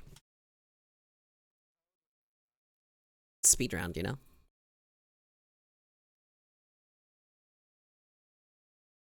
You got another 40 seconds before I sign off. If they're into me, then probably would. Okay. Don't know how to answer the rest? Into them knife ears, you say?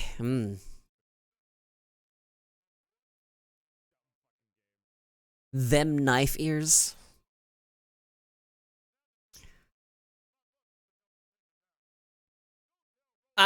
My answer's obvious. It's wood for all of them. Okay.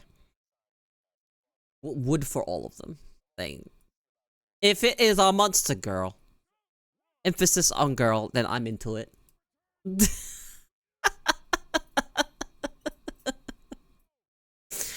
Alright, that is 3 hours of stream. Thank you for hanging out with me, everyone. You're great. I want to have one last look to see if there's anyone I want to raid.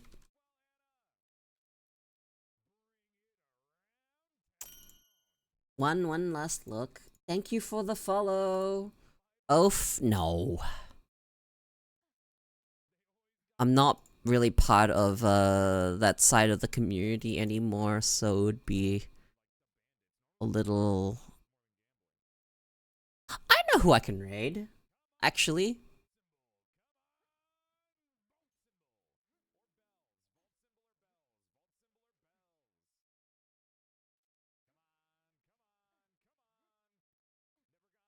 You guys like kittens?